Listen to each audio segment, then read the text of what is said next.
provided. The Associated Press reporting those New York projects also include transportation workers who've been furloughed in the shutdown. But the White House budget chief said the funding had been based on what he calls unconstitutional diversity, equity, and inclusion principles. Back-to-back records on Wall Street, the Dow up 43 points at the bell. America is listening to Fox News. As a mom, comforting my family is what I do best. Vicks Vapor Stick provides soothing, non-medicated Vicks vapors in an easy-to-apply stick, and it dries fast, so there's no mess. I use it to comfort myself and my family. Thanks, Mom. Vicks Vapo Stick, soothing comfort for the whole family. And try Vicks Vapo Shower Max for steamy Vicks vapors when you need more comfort for yourself. Use as directed. Let's go! You're still glowing, flirting, grooving. You've still got it. But your immune system weakens as you age, making it harder to fight flu, pneumococcal pneumonia, RSV, and COVID-19. Vaccines are a key part of any health routine and help strengthen your immune response. Ask your doctor or pharmacist which vaccines you need. Schedule in minutes at vaxassist.com. Sponsored by Pfizer. Air Comfort Service, heating, cooling, and insulation, weather. Well, it doesn't really feel like the first afternoon of October, but at least our humidity levels are low. We're not tapping the Gulf of Mexico. Partly sunny skies. We should top out again close to 88 degrees. A good 10 to 12 degrees above average. Tonight, some clouds around 64. Thursday, sunny skies, 88. Instant replay on Friday, sunny and 88 degrees. This is 97.1 FM Talk. Chief Meteorologist Dave Murray. This hour of the Mark Reardon Show is sponsored by Gamma Tree Experts. Your trees deserve the best care. Call Gamma Tree Experts. This is the Mark Reardon Show on 97.1 FM Talk. Oh, yeah, we're going to guide you through day one of the Schumer shutdown, ladies and gentlemen. You can't go to the Arch. You can't go to the federal courthouse, so you're stuck listening to this show here on 97.1 FM Talk. We'll guide you through this shutdown day. Hi, Fred. Hey, Mark. I think they should call it the Schumer/sombrero shutdown. I want to get back into that issue for sure because it is interesting. I knew that they were going to say, remember yesterday, Hakeem Jeffries called it racist. If you're not familiar with that topic, we'll get into it here in just a second. Sue Thomas, how are you? I'm great. Thank you very much. It's another day. You heard Dave Murray's forecast. It's a little, it's a little warm out there for the first day of October. We kind of knew that this was possible a few weeks ago, and we had a nice mild end of August and beginning of September. But I would say that it's as soon as the sun goes down and overnight, it's been lovely. I would say lovely is the word I would use because the temperatures are nice and comfortable, I would think. So you're doing the show from the homestead here again today because you got some things going on. So that's yeah. Mm-hmm. By the way, it's I've got this little thermometer outside. So it's 86.4 degrees in the front bushes and 39% humidity, which is down from 84% this morning. Wow. I thought you were going to say it's, what'd you say, 84? And then in the studio here, it's 66. So yeah, that's quite a difference there. Yes. Of course. So we, Ethan's going to pull the audio, but Sue, you probably even remember this. Remember when John Gruden was opening the packages? Who were the first packages from? I can't remember. Was that a Blues thing? It was a Blues thing when the Blues were getting super hot. And he does this thing with Barstool Sports, and teams send packages of gear and everything. Well, Coach Drinkin, the Tigers, sent one to John Gruden. I just posted this up on the X, formerly Twitter. You can always follow me at Mark Reardon KFTK, and it's pretty cool. I mean, he did his homework, and he throws a lot of names in from the Missouri Pass. I mean, John Gruden, he knows football for sure. So if you want to hear or watch the entire video, you can do that on Twitter right now, and I'll play some of that audio. This may be perfect for audio cut of the day. So I guess the story is the shutdown, right, Fred? They shut the government down. There's still some questions about, I think, like what's open, what's not open, who's going to get a paycheck, who's not going to get a paycheck. But Sue, this is what I know, that when you call the White House right now, this is what you're going to hear when you actually call the White House. This is real. This is not AI. I'll play something AI in a second. Thank you for calling the White House comment line. Hello, America. This is White House Press Secretary Caroline Leavitt. Democrats in Congress have shut down the federal government because they care more about funding health care for illegal immigrants than they care about serving you, the American people. Until Democrats vote for the clean, Republican-backed continuing resolution to reopen the government, the White House is unable to answer your call or respond to your questions.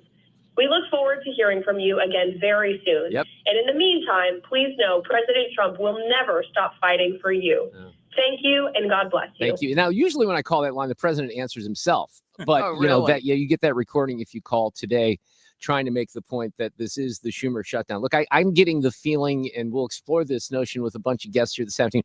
I don't think this is going to last too long. I think the Democrats are going to cave. But a lot of this, has to do with healthcare. And let me explain some of that here just a little bit. So they shut the government down over the leverage that they think they have in the Senate to demand that the Trump administration extend these Obamacare subsidies, which are scheduled to expire. Now, these were subsidies that were put in to the ARPA. So, we're getting, in fact, I think the road that is being fixed near my house that I always refer to. Oh, my gosh. That's being, money came from the American Rescue Plan, ARPA. So in 2021, when President Biden was in office, they passed that because it was $1.9 trillion. They were concerned about some of the economy falling apart because of COVID, because they shut the damn government, whole economy down, if you will. But that included these temporary Obamacare subsidies. And what that would do is it would make plans on the Obamacare exchange cheaper so more people would sign up. But ARPA only included money to cover 2 years of subsidies, 21 and 22. So in 22, remember the Inflation Reduction Act? When the Democrats passed that extended those Obamacare subsidies another 3 years. And that's where we are right now. So those subsidies are not supposed to continue to the end of this year. And, the continuation is really dependent on who won the election last year. The Democrats would extend. The Republicans are making the case that they're not going to right now. And one of the things that's interesting is you have people, some of this plays into what's happening with the employer-based healthcare programs too, because a lot of people are on the exchange who can, and they are eligible for employee or employer-based plans. They're not doing it because they get a really, really good deal in the Obamacare marketplace. So you had the Inflation Reduction Act dropped the price from, I can't remember where. Oh, yeah, $1,190 per year. But because of the subsidies, it dropped it to $888 per year. Keep in mind, you break that down. Think about what you're paying for healthcare, even if you're on an employer plan, right? That's $74 per month. So they're trying to raise it now to $158 per month. So that's part of it right now. This is a little nuanced. There's some stuff in here. The Republicans will say, look, we're trying to avoid people who are not here legally from getting any Medicare subsidies, right? Well, then the Democrats say, nobody, if you're not in, Caitlin Collins reinforces this on CNN. No, if you're not here legally, you're not getting Medicare or Medicaid subsidies. Well, here's the provision from the big, beautiful bill. It says under emergency Medicaid, states are required to provide limited Medicaid services for the treatment of an emergency medical condition for aliens who meet Medicaid's other eligibility requirements, regardless of their immigration status or lack of immigration status. The federal share of most emergency Medicaid services is the regular FMAP rate. I don't know what that means, 50% to 83%. However, if individuals receiving emergency Medicaid services otherwise meet the eligibility criteria, then the state could receive the expansion federal share of 90%. Blah, blah, blah, blah. What that means is yes, there are migrants who are not here legally who are getting some of these benefits. Now, what some of the Democrats are saying, and I tried to explain this yesterday, is, well, wait, that's going to hurt rural hospitals because if you do not have that reimbursement or Medicaid's not going to come in and pay the price, you're still going to provide the health care to the migrant who's coming in because that's what we do in this country. The hospitals have to absorb the cost. They can't survive, right? Well, Josh Hawley was telling some of us that when we were debating the big, beautiful bill. So the argument really is over kind of healthcare right now. Keep in mind, and this is what we'll kind of explain throughout the afternoon, that this is a CR that was exactly what they voted for in March. But the debate now is the Obamacare subsidies. Now, Mike Johnson's position is, okay, well, that's a different issue. Let's talk about that in December, because if they do it here, they have to do all this in December again, because that's what they do. They do CR after CR after CR. So here's J.D. Vance, the vice president, kind of explaining all this. In the one big beautiful bill, President Trump and congressional Republicans turned off that money to healthcare funding for illegal aliens. The Democrats want to turn it back on. And in their initial proposal, the first thing that they put out to reopen the government, they actually turned that money for healthcare benefits for illegal aliens back on. So it's not something that we made up. It's not a talking point. So that's part of the debate right now. And then, I addressed this yesterday, and I just thought this was kind of funny. I've gotten to the point where, you could be up on your high horse and say, this is not appropriate for a White House or an administration or a president to do. So on the official account, they put an AI Chuck Schumer. It was clearly satire. There's nobody that could go on and say, oh, Chuck Schumer really said this. But what drew attention is they have Hakeem Jeffries, the House Minority Leader. He'd be Speaker. If the Democrats had control of the House right now, he'd be Speaker of the House. Maybe he will be in about a year and a half. But Hakeem Jeffries is standing next to Chuck Schumer in a sombrero that's kind of moving back and forth. So that's inappropriate, apparently. So here's what it sounded like. There's no way to sugarcoat it. Nobody likes Democrats anymore. We have no voters left because of all of our woke trans bullshit. Not even black people want to vote for us anymore. Even Latinos hate us. So we need new voters. And if we give all these illegal aliens free health care, we might be able to get them on our side so they can vote for us. They can't even speak English, so they won't realize we're just a bunch of woke pieces of shit, at least for a while until they learn English and they realize they hate us too. I got to say, I've questioned the AI thing over the years, but that hits the nail on the head. Whoever programmed that one in, I don't know what they had to do with ChatGPT, but of course, then you have Jeffries come out yesterday and he called it racist. Of course, it always has to be racist. Here's the vice president. You said that you're interested in good faith negotiations with these leaders, but what message does that send? Is it helpful to post pictures of Leader Jeffries in a sombrero if you're trying to have good faith talks with him? Oh, I think it's funny. The president's joking and we're having a good time. You can negotiate in good faith while also poking a little bit of fun at some of the absurdities of the Democrats' positions and even, poking some fun at the absurdity of the Democrats themselves. I mean, I'll tell Hakeem Jeffries right now, I make this solemn promise to you that if you help us reopen the government, the sombrero memes will stop. And I've talked to the president of the United States about that. Now, all right. So then on the racism thing, I said this. What is racist about this? Hakeem Jeffries said it was racist. And I know that he said that. And I honestly don't even know what that means. Yeah, exactly. Like, is he a Mexican-American that is offended by having a sombrero meme? I mean, I saw one of the major TV stations put the meme up and then say, this is AI generated. And he had like the curly animated mustache too. It's like, do you really not realize the American people recognize that he did not actually come to the White House wearing a sombrero and a black curly animation mustache? Like, give the country a little bit of credit. We're all trying to do a very important job for the American people. The president of the United States likes to have a little bit of fun when he's doing it, and I think that's okay. All right, there you go. So it's racist. They don't like it. We got a lot to cover. We have Brian Kilmeade coming up here in a couple of minutes. You heard him on the radio here this morning on 97.1 FM Talk. Congressman Bob Onder from the 3rd District will be here talking about the shutdown and some other things. We'll have our friend Alex Rich visit in the next hour. Hey, Sue, I'm even going to say something positive about the city of St. Louis and about the airport today, because did you see the announcement about the flight to London on British Airways? Direct flight to London. The only one we had was Lufthansa to Germany, which is not this is huge. Not the best experience I've taken that trip a couple of times in the last couple of years. I did not like my Lufthansa experience, but yeah, this is something that we should really be proud of. Yes. And, so I think it's really good news. So we'll talk about that a little bit in the 4:00 hour as well. We got Kilmeade coming up next. Traffic from the 97.1 FM Talk Traffic Center. If you are westbound on 70, there's a little bit of a slowdown at Jennings Station Road and at 141 and at Wentzville, and that's it. Now, 6440 is lined up. It's pockets. It's Kings Highway out to McCausland, but it's mostly moderate volume. A little slow at 270 and out west a little slow at the 64 split. Now, southbound 270 is still moderate volume, and that's Page down through 64. Northbound is slowing at 40. There's an accident on southbound 270 south of 21, and that, of course, is causing a delay. Southbound 55, that's some slow-moving traffic, mainly at Bates. And if you're headed into Illinois, do it now. Things look fine on the bridges downtown. I'm Sue Thomas with traffic on 97.1 FM Talk, St. Louis Conservative. This report is sponsored by Overhead Door Company of St. Louis.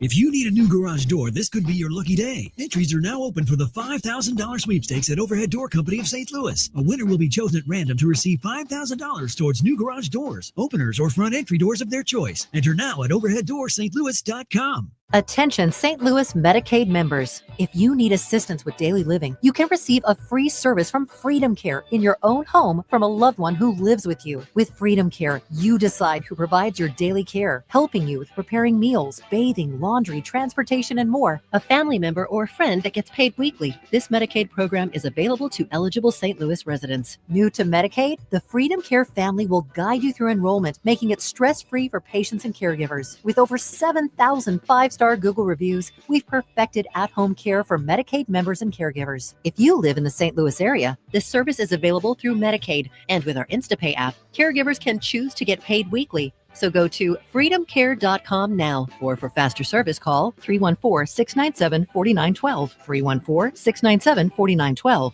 That's 314-697-4912. Freedom Care, we're here for you.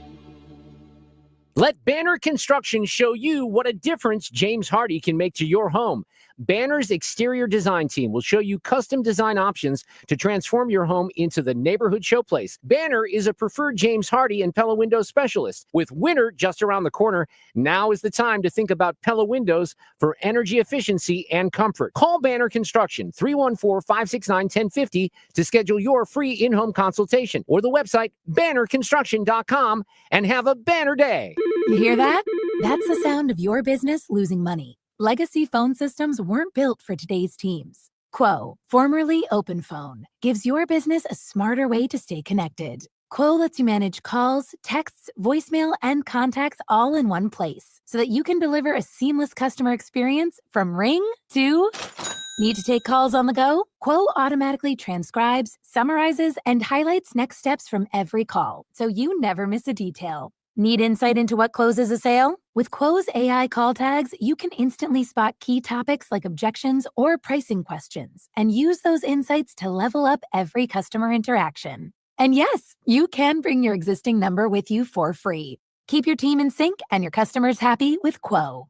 Quo. No missed calls, no missed customers. Try Quo for free at quo.com/free and get 20% off your first 6 months. That's quo.com/free. QUO.com/free. Mark Cox here. Let me introduce you to my friends at the Lit Cigar Lounge in St. Louis, where luxury meets comfort. Premium hand-rolled cigars, an extensive selection of rare bourbons and whiskeys and craft cocktails. It's comfortable for non-smokers, too. They have a state-of-the-art ventilation system. They have private lockers and live music every Friday night, perfect for date nights or business meetings or just winding down. Visit litstl.com. Now back to Mark Reardon, calling out the nonsense, one segment at a time. 97.1 FM Talk. So the American people woke up this morning and asked the obvious question: why is the government shut down right now? The answer is pure partisan politics being played by the Democrat Party. The Democrats shut down the government because President Trump and the Republicans will not force American taxpayers to pay for free health care for illegal aliens. That is Caroline this morning talking about the shutdown, the Schumer shutdown, as it's been tagged. Brian Kilmeade with us this afternoon to weigh in. Mr. Kilmeade, how are you? Good to have you back. Thanks so much. 750,000 people were told don't come to work. You're going to be furloughed. And no end in sight. Well, yeah. So what's your gut check on this? I mean, I don't see how the Democrats get out of this without caving just a little bit. I tried to, in the monologue, explain a little bit of what's going on with the Obamacare subsidies and, the healthcare aspect of this, which I think, is candidly being misrepresented a little bit on both sides because there's some nuance to that. But it does seem like the Republicans, I think, have the upper hand here. I don't know who's going to get the blame because I don't know how it's going to get filtered through the rest of the media, Brian. Well, I mean, when they talk about funding illegals, healthcare, this is what happened. I think between 8 million illegal aliens came through the border. With Joe Biden, he quickly had to spirit them throughout the country, famously, mostly New York and Chicago, overwhelmed, and Philadelphia. and we always see what happens every day in California. So if you come through the border, you go, well, I'm oppressed. Okay, take this paper. You have a court case in 6 years, 2 to 6 years. And at that time, when you have that paperwork, you can apply for benefits. So that's for the free hotel. That's the free food. And that's the health care. That's what they were talking about. So you could say they're not illegal because they got their papers. But that's an immigrant where so far, I guess, on the asylum case, between 85 and 95% do not get asylum. So they're just in a delay of game. They got to get a court appearance, which they're not going to show up to. So does it say illegal aliens, free health care? There's another category, too, that allows it. So that is part of it. And look, there are people who are going to have their premiums rise. It's because the premiums were cut during the pandemic for obvious reasons. And then extended again in 23. So now we're coming up on this expiration. Mike Johnson saying, look, that's a policy thing that we should be talking about in December, not here, because they expire in December. So what's your gut check on how this resolves itself? I guess the last one was 35 days.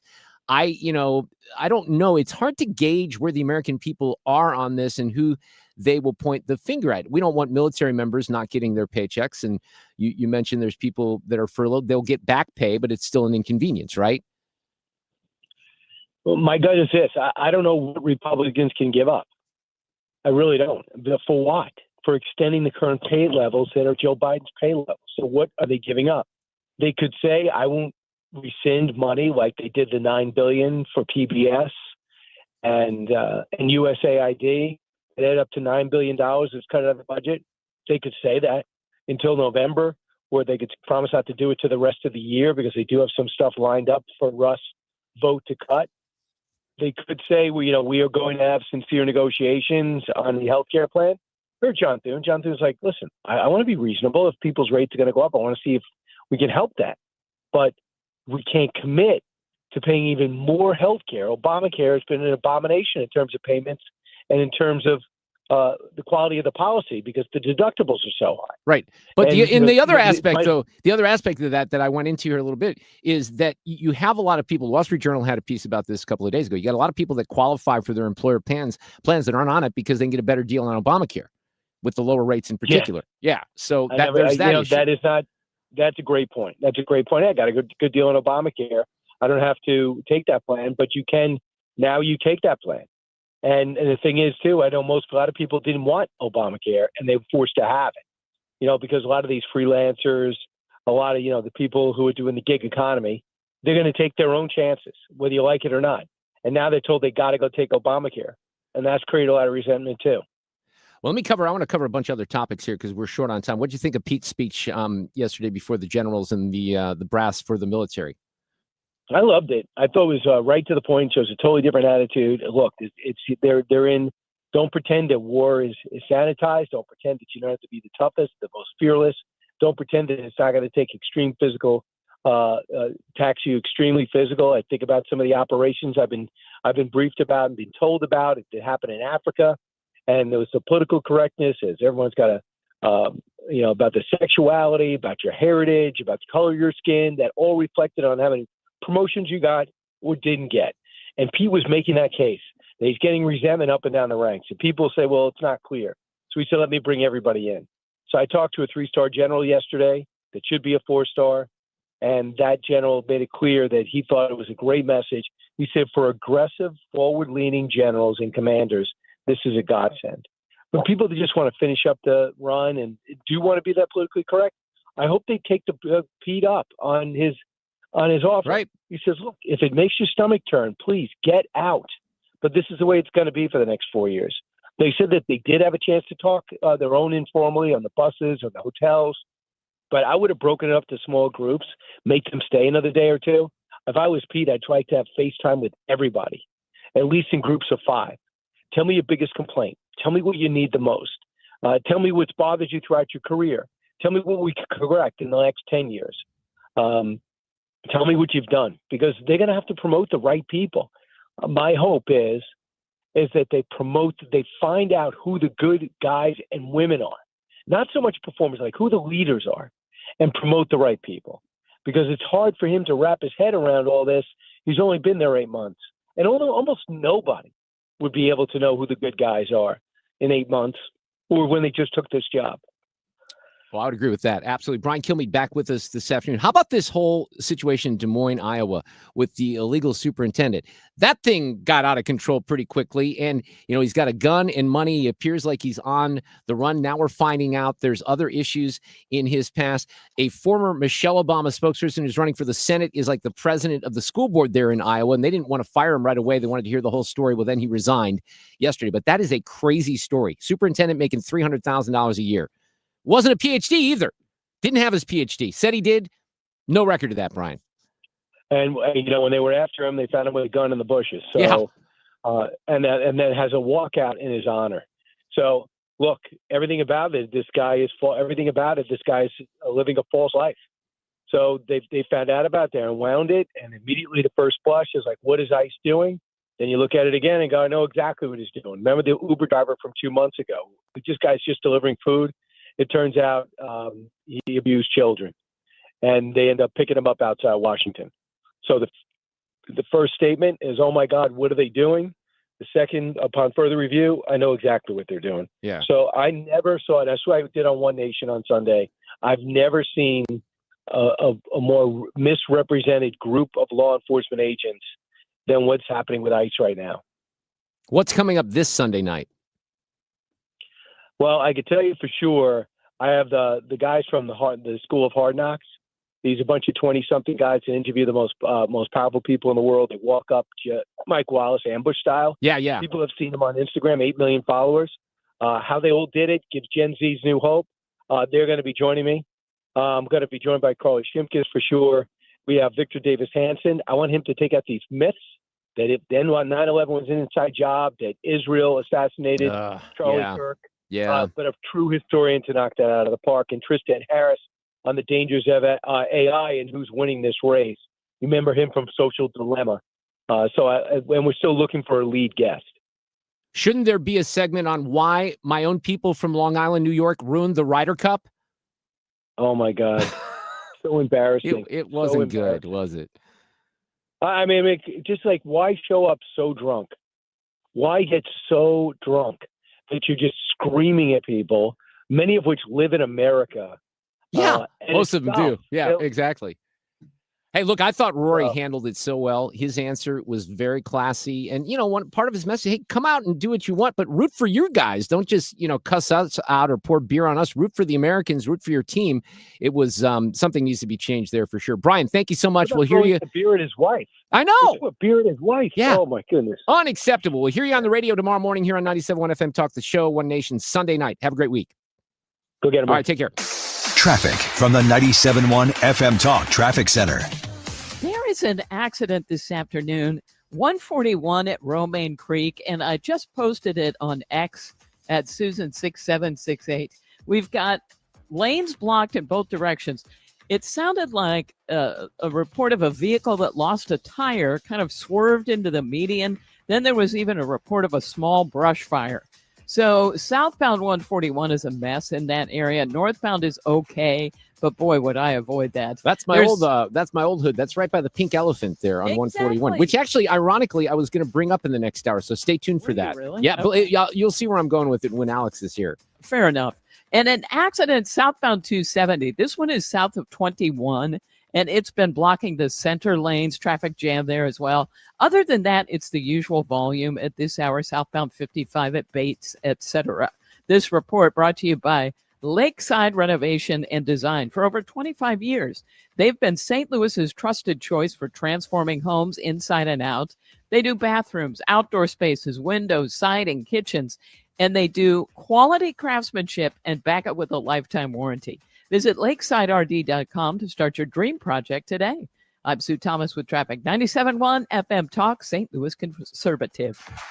Thank you, Sue. We have Congressman Onder coming up to talk about the Schumer shutdown in a couple of minutes. I want you to go to the gelmanteam.com if you're thinking about entering the real estate market here in the St. Louis area. And even if you're just kind of noodling around on that, the website is a great resource for you. And right at the top of the page of the gelmanteam.com, you will find a tool, a software that they invested in, where you can put in your address and find out for free how much your home is really worth. Not just a guesstimate, a really, really good, accurate number that you would list the house for. And if you need to take it to the next step, well, the Gelmans are there for you. I even think I saw a piece in the Wall Street Journal today about the luxury home market, which has cooled off.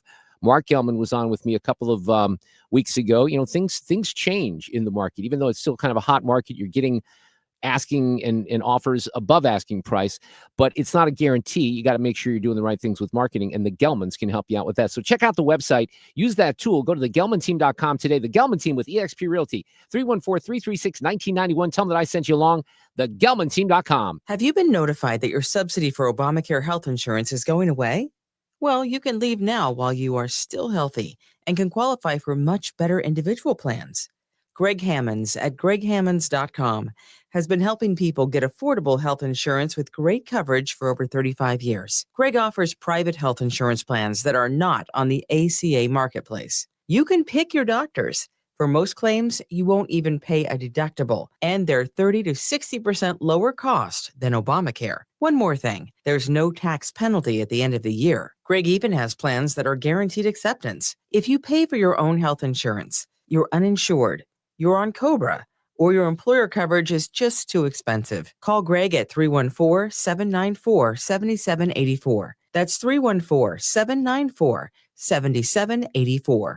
Or go to greghammonds.com. That's greghammonds.com. He can custom design a plan by you, not the government. It's time for a $98 furnace tune-up. 333. This portion of the show is sponsored by Jerry Kelly Heating and Air. Midwest Made. 97.1 FM Talk, St. Louis Conservative.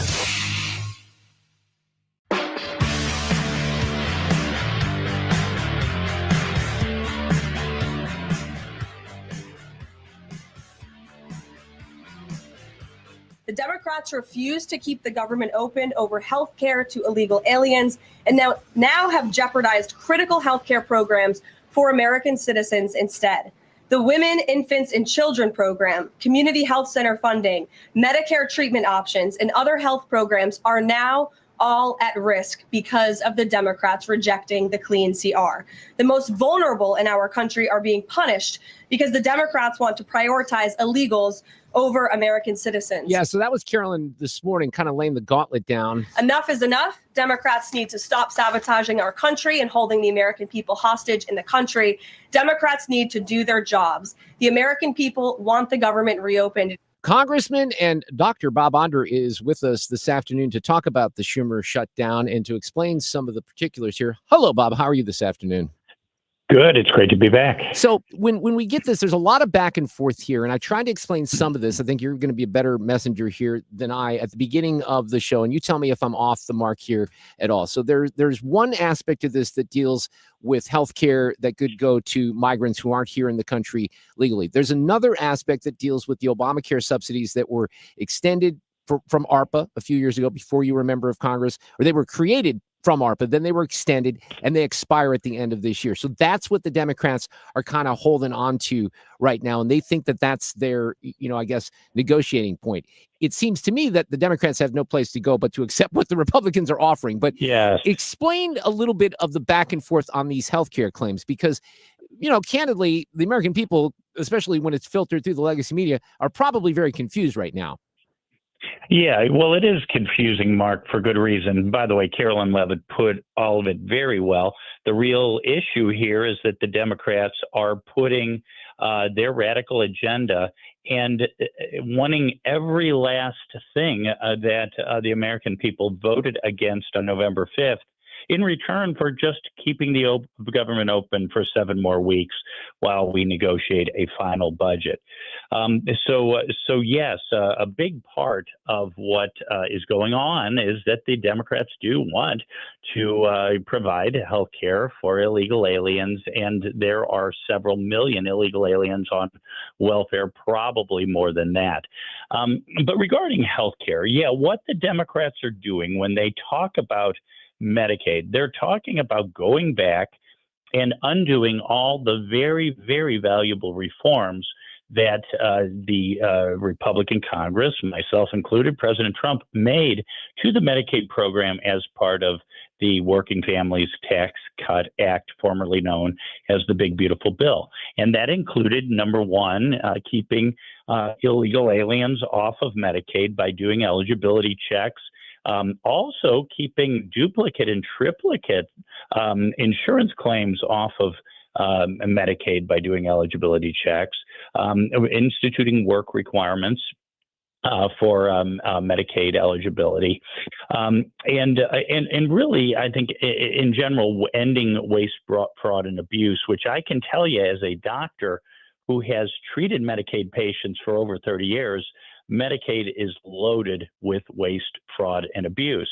And speaking of waste, fraud, and abuse, there's the other program that the Democrats want continued, and that is the Biden ARPA so-called enhanced Obamacare subsidies done in the name of COVID. Right. Not a single Republican voted for that, and for good reason.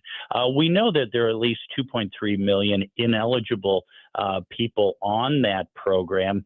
Some of the folks who are on the this expanded ARPA Obamacare subsidy plan, they don't even know they're on it. Brokers went to homeless shelters and stood in front of Walmarts. 40 to 50% of folks haven't used the plan at all. An audit showed 4.4 million enrollments fraudulent or improper. So we need to end that program or at least dramatically reform it. But this is all talking about healthcare is just a distraction from the fact that the Democrats and Chuck Schumer wanted to shut down the government, and they did shut down the government. So what happens here? Well, how do we get out of this? I mean, the last one was 35 days. Doesn't seem like your side, my side is going to give. I don't think they should. Yeah. So what do you think ends up happening here? Will this be extended? What's the negotiating point where someone's going to say, okay, we got to get the government back open again? And then, of course, we got to do this all in a couple of months. And I guess there's a follow-up question to that, because if we do this all in a couple of months, will we have another CR, or can we finally get an appropriations bill done? Yeah, well, I hope we can finally get an appropriations bill done, as the Budget Control Act of 1974 requires, but we haven't done that for many years. Where do we go from here? Well, when we in the House of Representatives passed the continuing resolution, only one Democrat voted for the CR.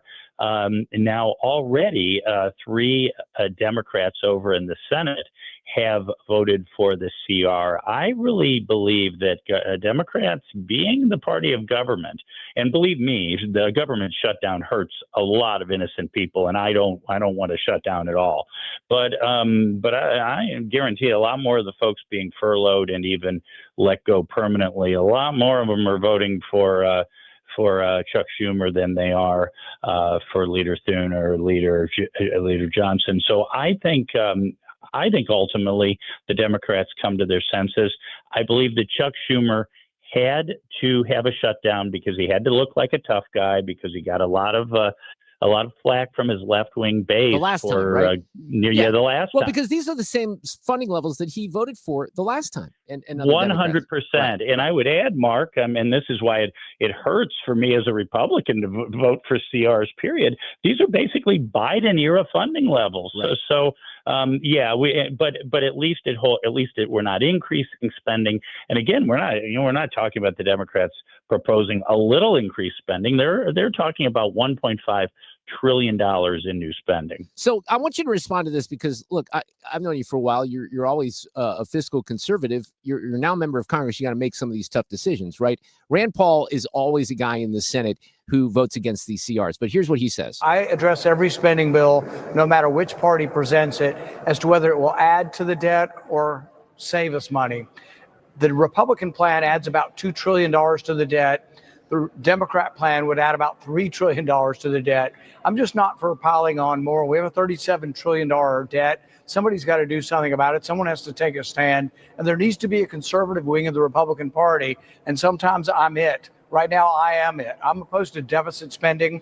I proposed an alternative, the penny plan, which would balance over 5 years. And I will vote for that. I will vote for something that has less deficit, but I'm not voting for a $2 trillion deficit. And I like, Senator Paul's always very principled and very consistent on this. And I get it. One of the things that I said during the big, beautiful bill, because he was very consistent during the debate over that, is, okay, there's being principled. And then there's the reality of, unfortunately, how the government works. And I think that's kind of where you are as a member of Congress. You're not crazy about all this spending, but you have to keep the government and things moving. Is that an accurate representation? Yeah, I think when he was talking about 1.5 and $3 trillion, he was probably talking about H.R. 1, the big, beautiful bill, not about this CR. This CR doesn't increase the debt by anywhere near what he talked about. And by the way, I do like his penny plan, and I would vote for it. What is Absolutely. that? What is that? What it is that it would restrain spending at current levels minus 1%, and over a not too long time frame, it would balance the budget. I love that. I'm looking at his website right now, and I've never, I was out a little bit this summer, and I did not hear about this. So that's interesting. I'm glad that he put that on my radar and that you did as well, Bob, because that's why not have a discussion like that and debate it, right? Democrats are just going to take a stand against that and say, no, we're not for less spending, which I guess they would do, because, this is what's, and this now better than anyone, but it's just amazing because most people don't understand that, sometimes, and this is Washington math, that when you're talking about, cuts, not talking about cuts, you're just talking about the same amount of money that you spent the previous year, but that's a cut in Washington, deemed a cut. Well, yeah, that's 100% correct. And even, the big, beautiful bill, I thought, made some necessary reforms to Medicaid and some other entitlement programs. But even then, we're still not still did not bring spending back to pre-COVID levels, which were all already. If you and I had talked back in 2019, we would have agreed that spending was already massively too high. And so, government just keeps growing and growing, and it really has already become unsustainable. So, for the Chuck Schumer and the Democrats to ask for 1.5 trillion in new spending as part of a continuing resolution, it's just utterly ridiculous. So this is probably a stupid question, but do you think this is a short-term shutdown, or is it going to be a long-term shutdown? My guess, don't hold me to this, I'm going to guess a week or two. Yeah. I'm going to guess a week or two. I think it's going to have to be long enough that, some people feel pain, and it's terrible. Now, there are some things that will continue to go on. Seniors will continue to receive Social Security checks. Medicare and Medicaid payments will still go out. The military will continue to stay at their posts, although not get paid for a little while, which stinks. With the Border Patrol, ICE, and so on will all continue to function. And by the way, the federal parks will be open. It's just that you won't necessarily have personnel there to provide services. In the past, in past shutdowns, Democrat presidents have sometimes chained up the federal parks. So it's. I think I wish I could say it would be over by the end of the week, but probably not. I think that would be wildly optimistic. So one more question, Congressman Bob Onder is here with us. Is some of the complaint here about the rescission cuts to the PBS and NPR? Is that they're Big trying part. to make us think about that? Yeah, really three things. They have the two massively expensive and wasteful and fraudulent demands related to healthcare, but then the other two demands are completely restore public broadcasting, NPR funding, and then promise no more attempts at restraining spending by doing rescission bills. Nope. So really, that's off the table, right? Yeah, exactly. Honestly, all four of those issues are off the table. They're really trying to undo everything the Trump administration and we congressional Republicans have done in the last 8 months. They're trying to undo it by holding the country hostage with this shutdown. So that's why I call it the Schumer shutdown. Bob, thanks a lot. I appreciate it. Keep on them. Thank you, Mark. That is Congressman Bob Onder. Traffic from the 97.1 FM Talk Traffic Center. Crews are working with a couple of accidents right now. One of those is southbound 270, just past Highway 21. It was kind of the right center lanes that were blocked, and traffic is jammed behind it. And right now, it's heaviest back to 44, but it's kind of merging with the usual volume which means some moderate volume that goes all the way back through Page. Now, there is a serious accident on 141, really near Romaine Creek Road, and we've got lanes blocked in both directions there. So if you're traveling down there, just know that it is a mess. It was a vehicle that lost a tire and then swerved into the median. Ooh, it looks like now the lanes have been reopened. It looks like the vehicle is still in that grassy median, but this should get better. It's been worse for southbound 141 drivers south of Highway 30. Now, other than that, it's the usual volume, moderate volume westbound 70 out of downtown to Wentzville, and 6440 the same way, only it starts at Kings Highway, and it's not everywhere, just in pockets. Headed into Illinois, things look good. I'm Sue Thomas with traffic on 97.1 FM Talk, St. Louis Conservative. Climate Masters. We specialize in older homes. Climate Masters Heating and Cooling. Trusted heating and cooling installation and maintenance service. Keeping the St. Louis Metro comfortable since 1978. Call us today at 314-968-8383. Climate Masters. Excuse me. We are approaching the end of the year. That means we only have a couple of months left. And next Thursday evening, what am I talking about? It's like this week. I keep doing this with the weeks. I'm way off. Today is October 1st. Tomorrow is October 2nd. Tomorrow night at the St. Louis Hilton Plaza Frontenac. And I am aware of this. It's on my schedule. I don't often check my schedule, but I will be there tomorrow night with Annie and Mark and Thomas Helbig, the team from the Retirement Advisory Group. We do 5 seminars a year. This is the 5th and final seminar. That doesn't mean you still can't talk to the team one-on-one. If you go onto the website, they're the official financial planners of this show and Mark's and Annie's. There is a Protect Your Retirement Event Register button. You click on that. It will take you to the page. You just need to let us know that you're coming tomorrow night. You can still do that by calling 314-993-9494. Or if you prefer to meet in person at the office, they take great care of you that way as well. But it all can be accomplished on the website, retirementkey.com. For Thomas Helbig and the Retirement Advisory Group. You're listening to 97.1 FM Talk in St. Louis for 25 years this month. Thanks for being a part of a quarter century of engaging local talk. 97.1 FM Talk, St. Louis Conservative. To have a roof over your head, a nice roof over your head, is very important. That's Rick talking about his experience with Rhino Shield ceramic coating. We got Rhino Shield 18 years ago, and they're very cooperative on getting us the right paint. They're in and out and done in no time. Once it was finished, looked great. We were very happy with it. The main reason Rick called Rhino Shield is because it's backed by a 25-year transferable warranty. We've watched a lot of people get their house painted 3 or 4 times, and we haven't had to do any of it. I don't know about you guys, but I don't want to have to paint it every 5-7 years. Take a tip from Rick and put down the paintbrush and call Rhino Shield for your free evaluation. 877-25-RHINO. 877-25-RHINO. Or visit 877-25rhino.com. We got Rhino Shield 18 years ago. Financially makes sense, especially if it's going to last like this did. Still looks great. Call now. 877-25-RHINO or 877-25rhino.com. No pain, don't Rhino. Go Rhino Shield. Never paint your house again. Rhino Shield. Protect your liver and give it the support it deserves by making Active Liver from New Nordic part of your daily wellness routine.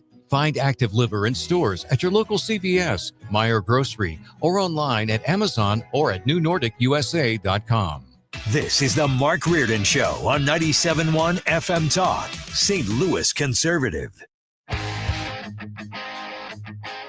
We can do things during the shutdown that are irreversible, that are bad for them and irreversible by them, like cutting vast numbers of people out, cutting things that they like, cutting programs that they like. You don't take the American economy hostage and then tell the President of the United States, give us everything that we want or we're going to shut down the people's government. It's ridiculous. A little bit more of the math here this afternoon on what the Democrats are fighting for. So in 2020, people enrolled in Obamacare and the ACA were paying an average of $1,190 per year for the coverage. But because of the subsidies in the, originally it was in ARPA and then the Inflation Reduction Act, they dropped by 44% to $888 per year. So think about that.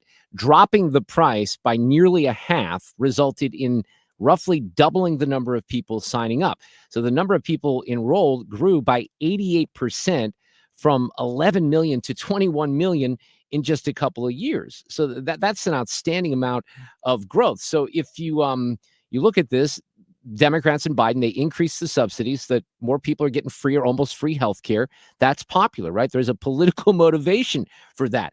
If the subsidies are allowed to expire, the enrollment numbers drop. Democrats don't want that. They love the single payer model that Obamacare gave them, and they can continue to expand it. So that's a lot of what this is about.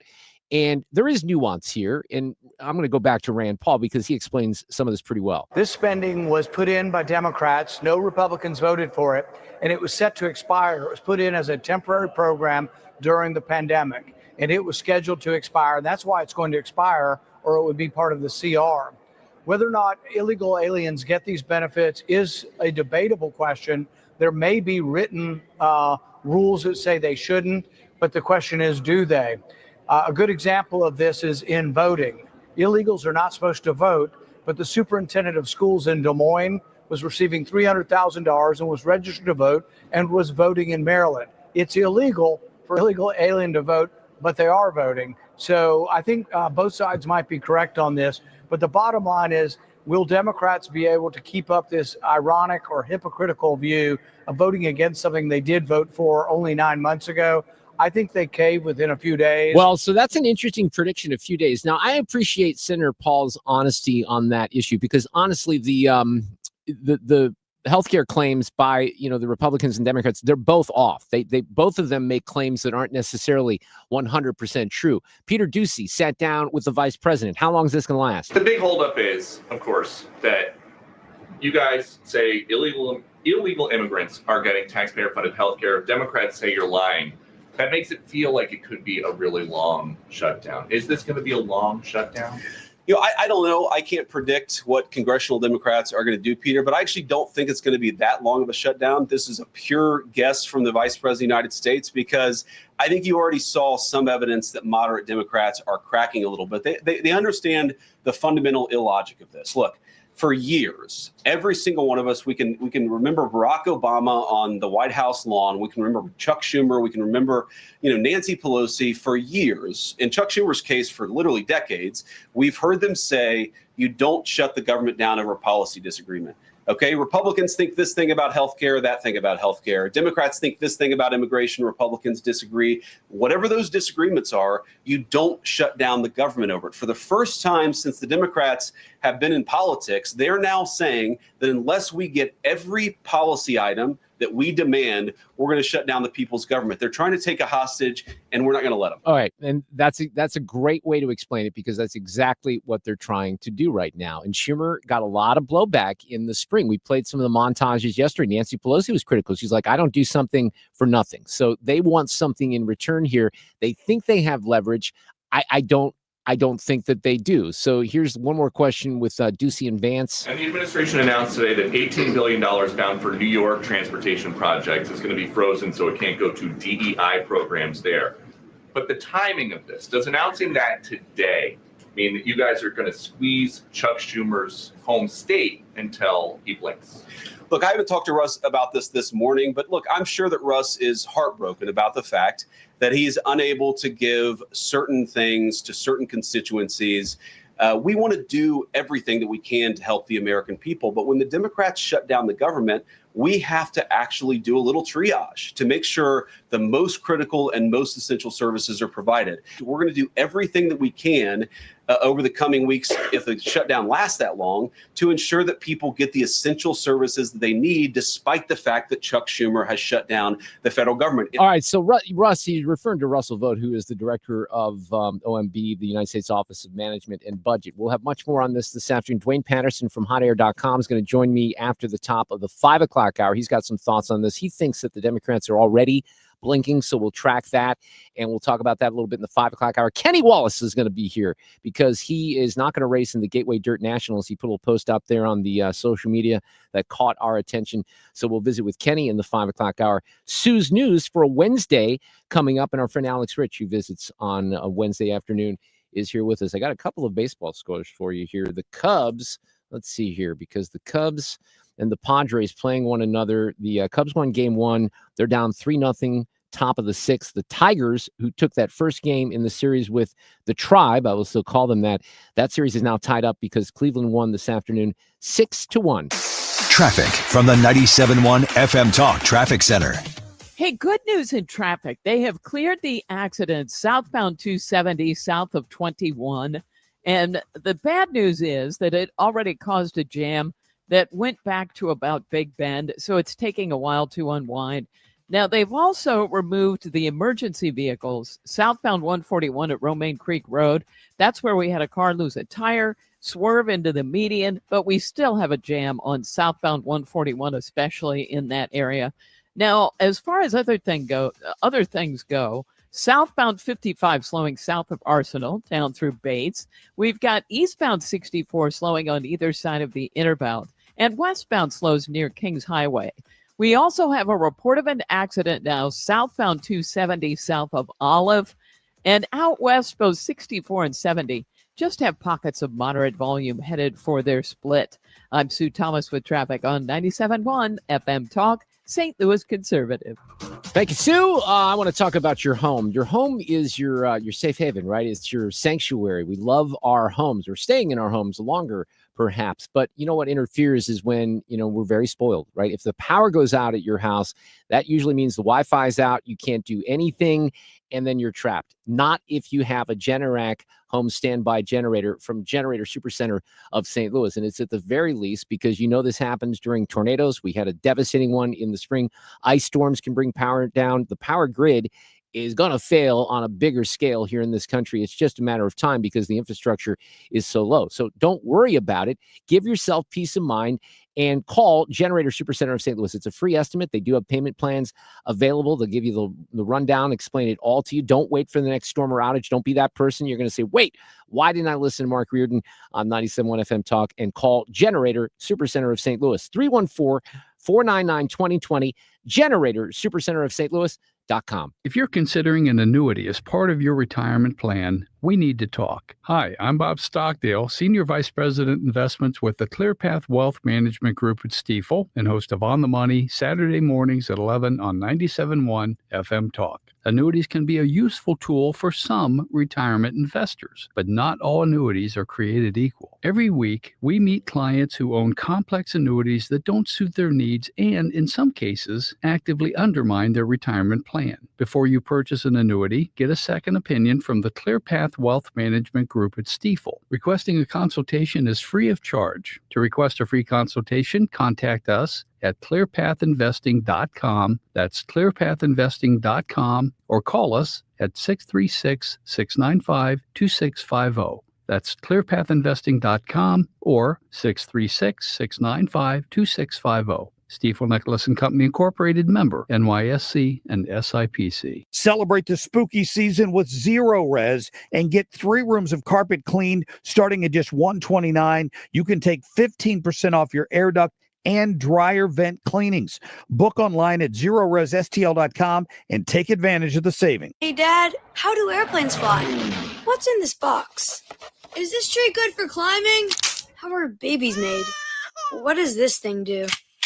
Kids are curious about everything, including guns. Talking to them about gun safety in your home is a good first step, but you can do more. Always keep your guns locked, unloaded, and stored separately from ammunition. Safe gun storage saves lives. Learn how to make your home safer at endfamilyfire.org. That's endfamilyfire.org. Brought to you by End Family Fire, Brady, and the Ad Council. KFTK FM Florissant from the Kaufman Townsley St. Louis's Injury Lawyers Studio. Call 314-500-5000. That's 314-500-5000. All on the free Odyssey app.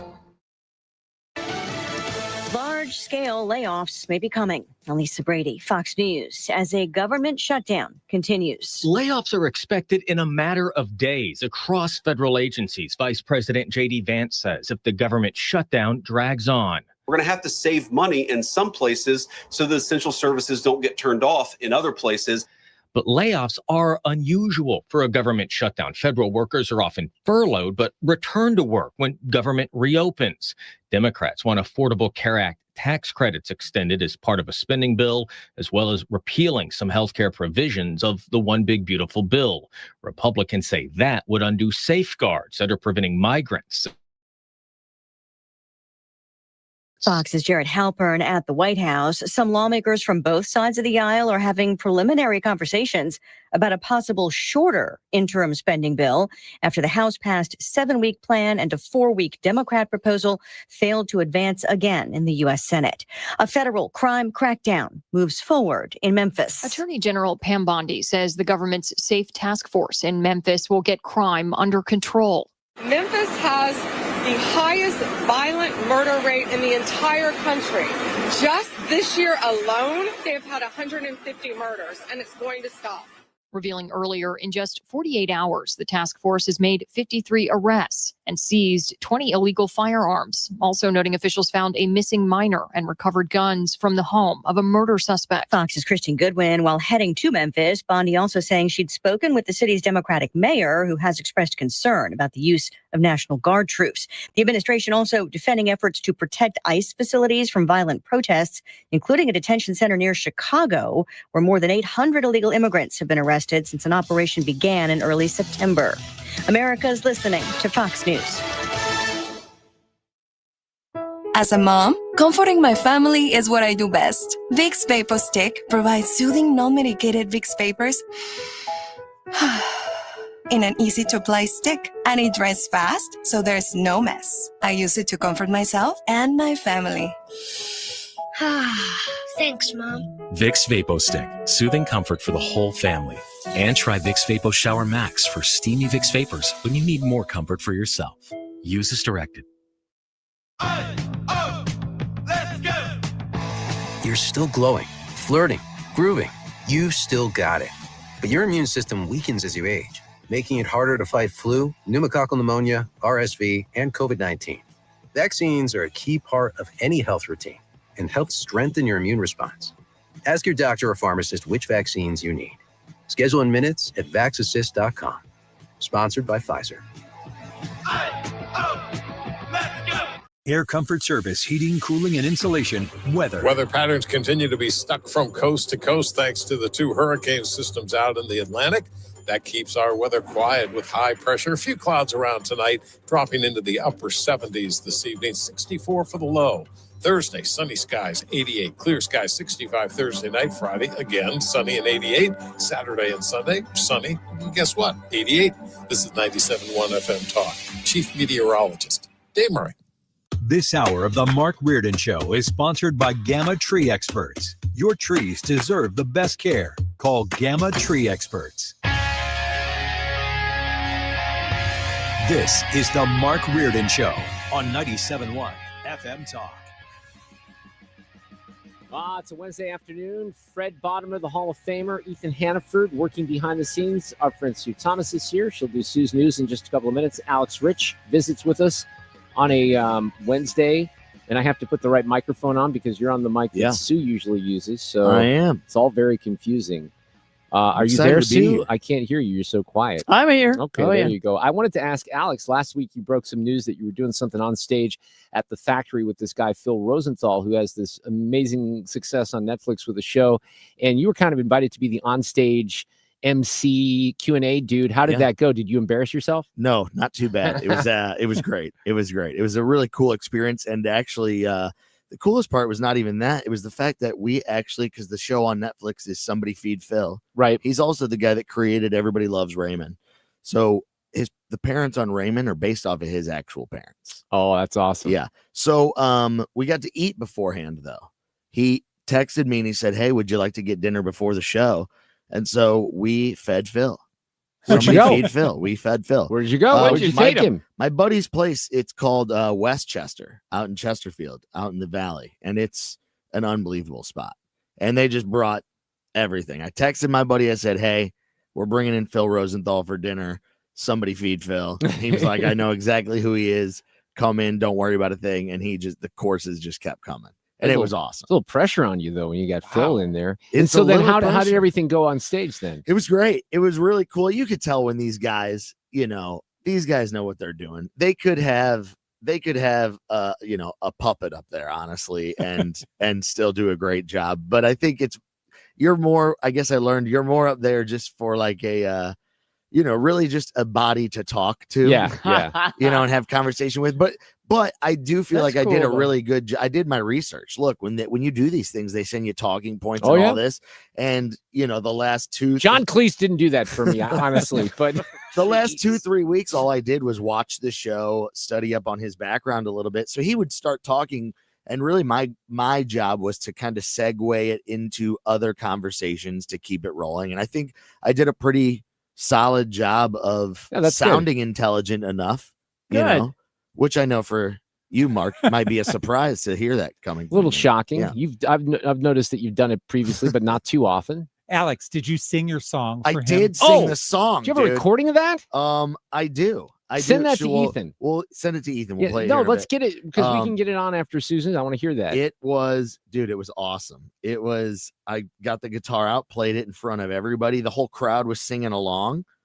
Neat. I don't even have Ethan. I'm gonna have to get it to him. Just Ethan, text it to I me need- and I'll get it to here. him because I want to hear this. And Yeah, it was we awesome. might, if you get it to me fast enough, we might even be able to get it I on just here sent before it to you the right now. No, the it end of was the great. segment. It worked out well too because first I gotta go back. Did you email it to me or did you? I texted it to Okay, you. all right. I started out the show. We ordered. So at dinner we talked about, Phil, have you ever heard of a St. Louis style pizza? And he's like, I don't know what the hell that is. I've never heard of such a thing.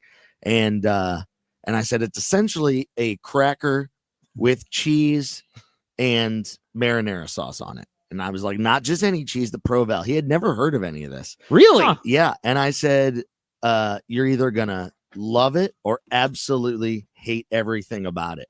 And so when we were on stage, we literally ordered an Emo's pizza to how great the factory, and it was hysterical. Like we had so I introduced him and then walked off stage. He reintroduced me, and that's when I went back and I grabbed the Emo's pizza, brought the Emo's pizza out to him, and he tried it on stage in front of everybody. Everybody got the biggest kick out of it, and he had never had it before. He really didn't know, didn't have an idea that St. Louis pizza was even a thing. Right. And for him, he was like, this looks like matzah pizza, because matzah pizza is a thing that we Jewish folk have during, Passover time when you're supposed to be eating matzah. Right. And you put a little pizza sauce and some cheese on it and it's good to go. He described it similar to that. I will say I'm not like, giving his endorsement out there for it, but he wasn't a fan. He was he was not a fan of now he's from New York, so did he say that on stage or did he say that? He said it was funny because one of the questions I had was, as somebody that has a food show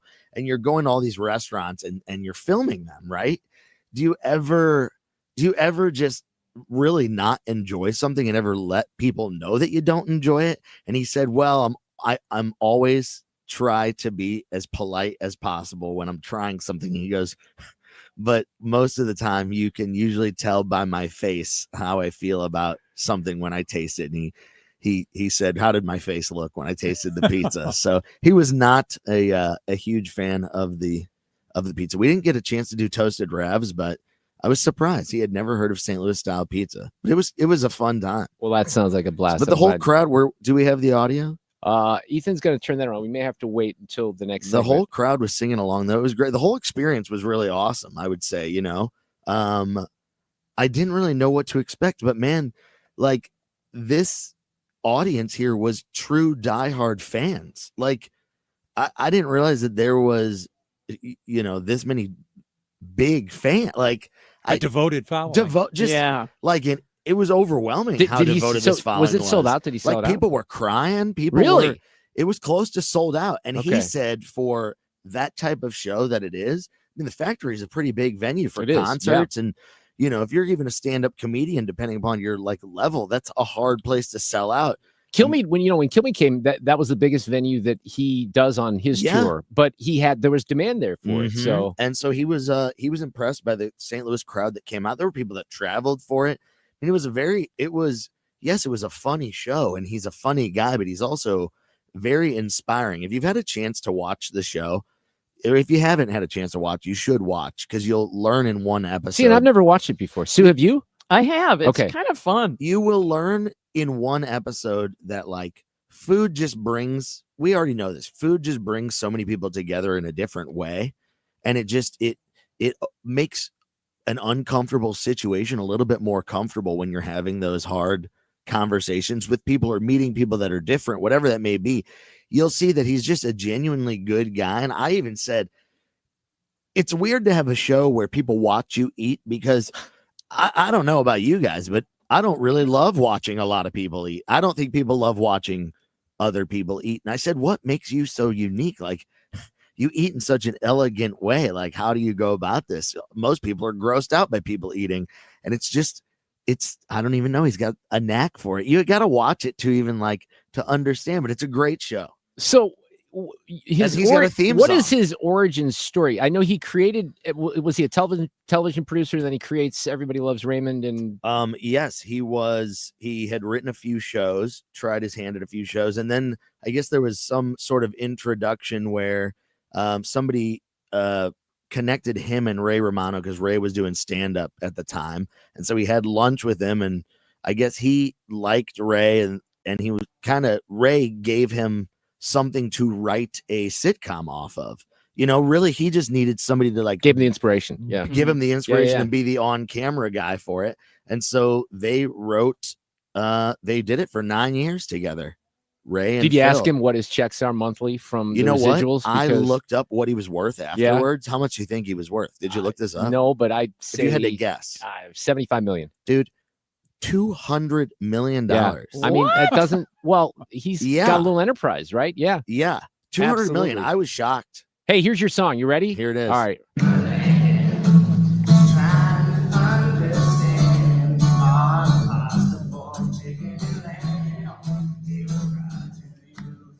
It's a little hard to hear. The iPhone, the end audio does Everybody not. sings along though. Okay, here, let's check it out when here. this part Let me comes in. fast forward just a little bit here.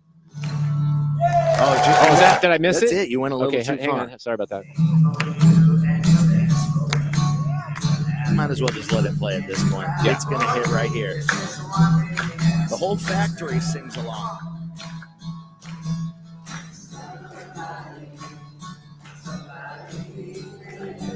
Well, that's pretty cool. Yeah. And that's the end of it right there.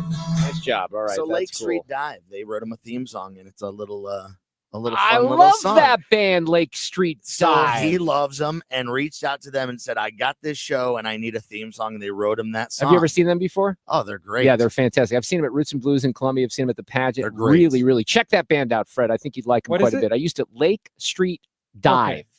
They're all, some instead of the of covers Lake they Street do are Drive. insane. Yeah, really, really talented. All right, Sue's got Sue's News coming up.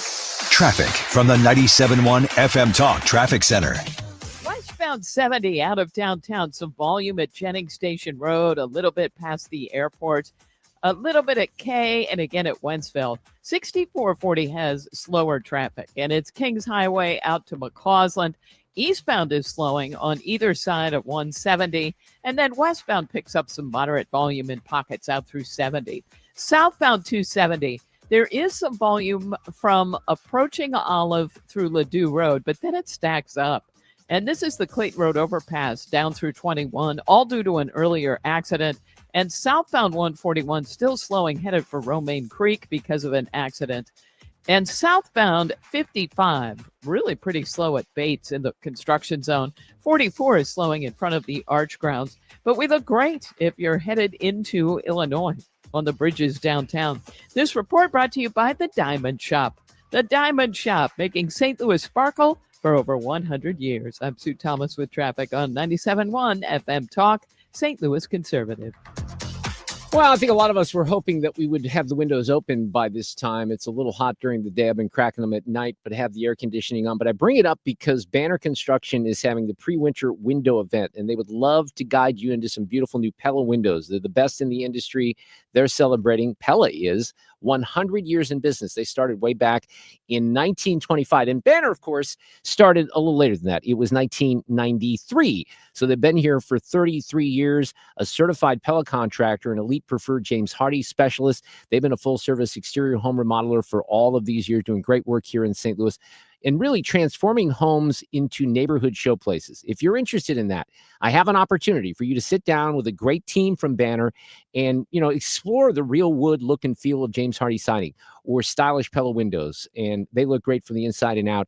They have a lot of options for you when it comes to energy efficiency and glass type, etc. Call Banner today, 314-569-1050, or the website bannerconstruction.com. You've been listening to the very popular Wellness One for many years, Saturdays and Sundays on 97.1 FM Talk. We're happy to share that we've expanded the show to 4 times a week. Yes, 4 times every weekend. Saturday at 10 a.m., Saturday at 8 p.m., Sunday at 9 a.m., and Sunday at 2 p.m. It's the same great show designed to cut through the nonsense and provide you a common sense, science-based strategy for a healthy life. So join TJ and Aaron for Wellness One. Now 4 times a week on 97.1 FM Talk. I'm John Morgan of Morgan & Morgan. Why should you hire America's largest injury law firm for your case? There's lots of reasons. Just like there's a reason millions of people called us last year in their time of need.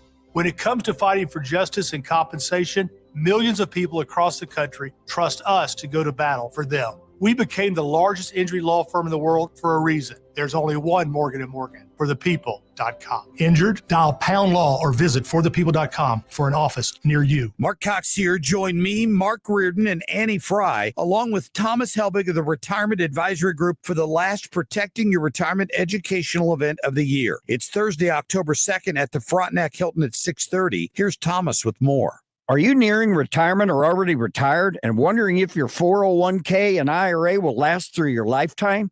Do you have your own personalized structured income plan set up? The markets are hitting all-time highs. Would you like to learn how to automatically lock in your gains without having to sell? Did you also know if you're 59 and a half or older, you can roll over your company retirement plan tax-free to protect your nest egg? You'll get all the answers and more. If you're 59 and a half or older, you can't afford to miss the last event of the year. Protect your retirement nest egg. Join the official financial advisor of my show, Thomas Helbig, at the Frontenac Hilton, Thursday, October 2nd at 6:30. Go online to retirementkey.com. That's retirementkey.com. We get it. Attention spans just aren't what they used to be. Heads in social media and eyes on Netflix. But what do people do with their ears? Well, for one, they're listening to audio. Americans spend 4.4 hours with audio every day. Oh, and you want the proof? Well, you just sat through this ad that's now approaching 30 seconds. What could you say to a potential customer in 30 seconds? Let Odyssey put together a media plan tailor-made for your unique marketing needs. Advertise with Odyssey. Visit ads.odyssey.com. Back to Mark Reardon, because someone's got to say it out loud. 97.1 FM Talk, St. Louis conservative. Got Duane Patterson from hotair.com and the Duane's World podcast weighing in on the Schumer shutdown after the top of the 5 o'clock hour. Tomorrow on the show, we'll visit with Congresswoman Ann Wagner. We had Bob Onder on a little bit earlier this afternoon. We have the roundtable set for Friday. That will be State Rep Steve Butts playing the role of Jane, right? Right. So that means that everyone else will have a lot more time. Jane's off for a couple of weeks. State Senator Nick Shore will be here on my side, and John Gaskin also on the panel. Governor Kehoe will join us on Friday night. We are loaded up. We got Tim Summer on music as well as we take you into the weekend. Plus, I still have audio cut of the day coming up this hour, but we have to do this. These allegations are deeply concerning. Does the president have any comment? We're not going to comment. It's not clear messaging. No. And now, Sue's News, presented by U.S. Men's Medical Center. I think it's just funny. A little different, but can I ask a question here from the onset, just to avoid confusion and blame? How many pieces of audio do we think we have for Sue's News today? Is the answer one? The answer is one. Okay, good. I feel so much better now that the yes, thank you. Alex, for you that. might have to hit the bell. That was time for the bell, but there we go. Thank you. That was amazing. Yeah, that was a fun feeling. That was the first time I've ever done. Do it again. Yeah, it's very sad. Is that all right? Do it again. Yeah. Look at that. You'll get That's addicted really to it. nice. It's out of my reach. I can never. They don't Yeah. allow me to touch the damn thing. It's almost out of mine. I tried. Oh, jeez. That was short guy humor. Yes, it was.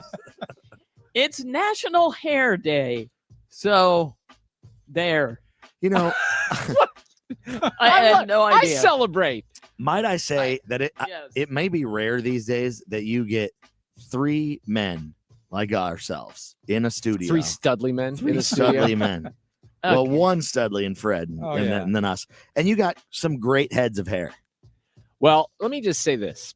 I appreciate you, and I'm sure Fred appreciates you including him. But I had this master idea, and Sue kind of told me that I need to get permission to do it because I want to bring my stylist in because you've never really done any kind of product or anything like that. I wanted to bring my stylist in and do a little hairstyle for Fred, like live on the air. Don't you think that would work? Yeah, I do. Don't think Sue doesn't think you'll go for it.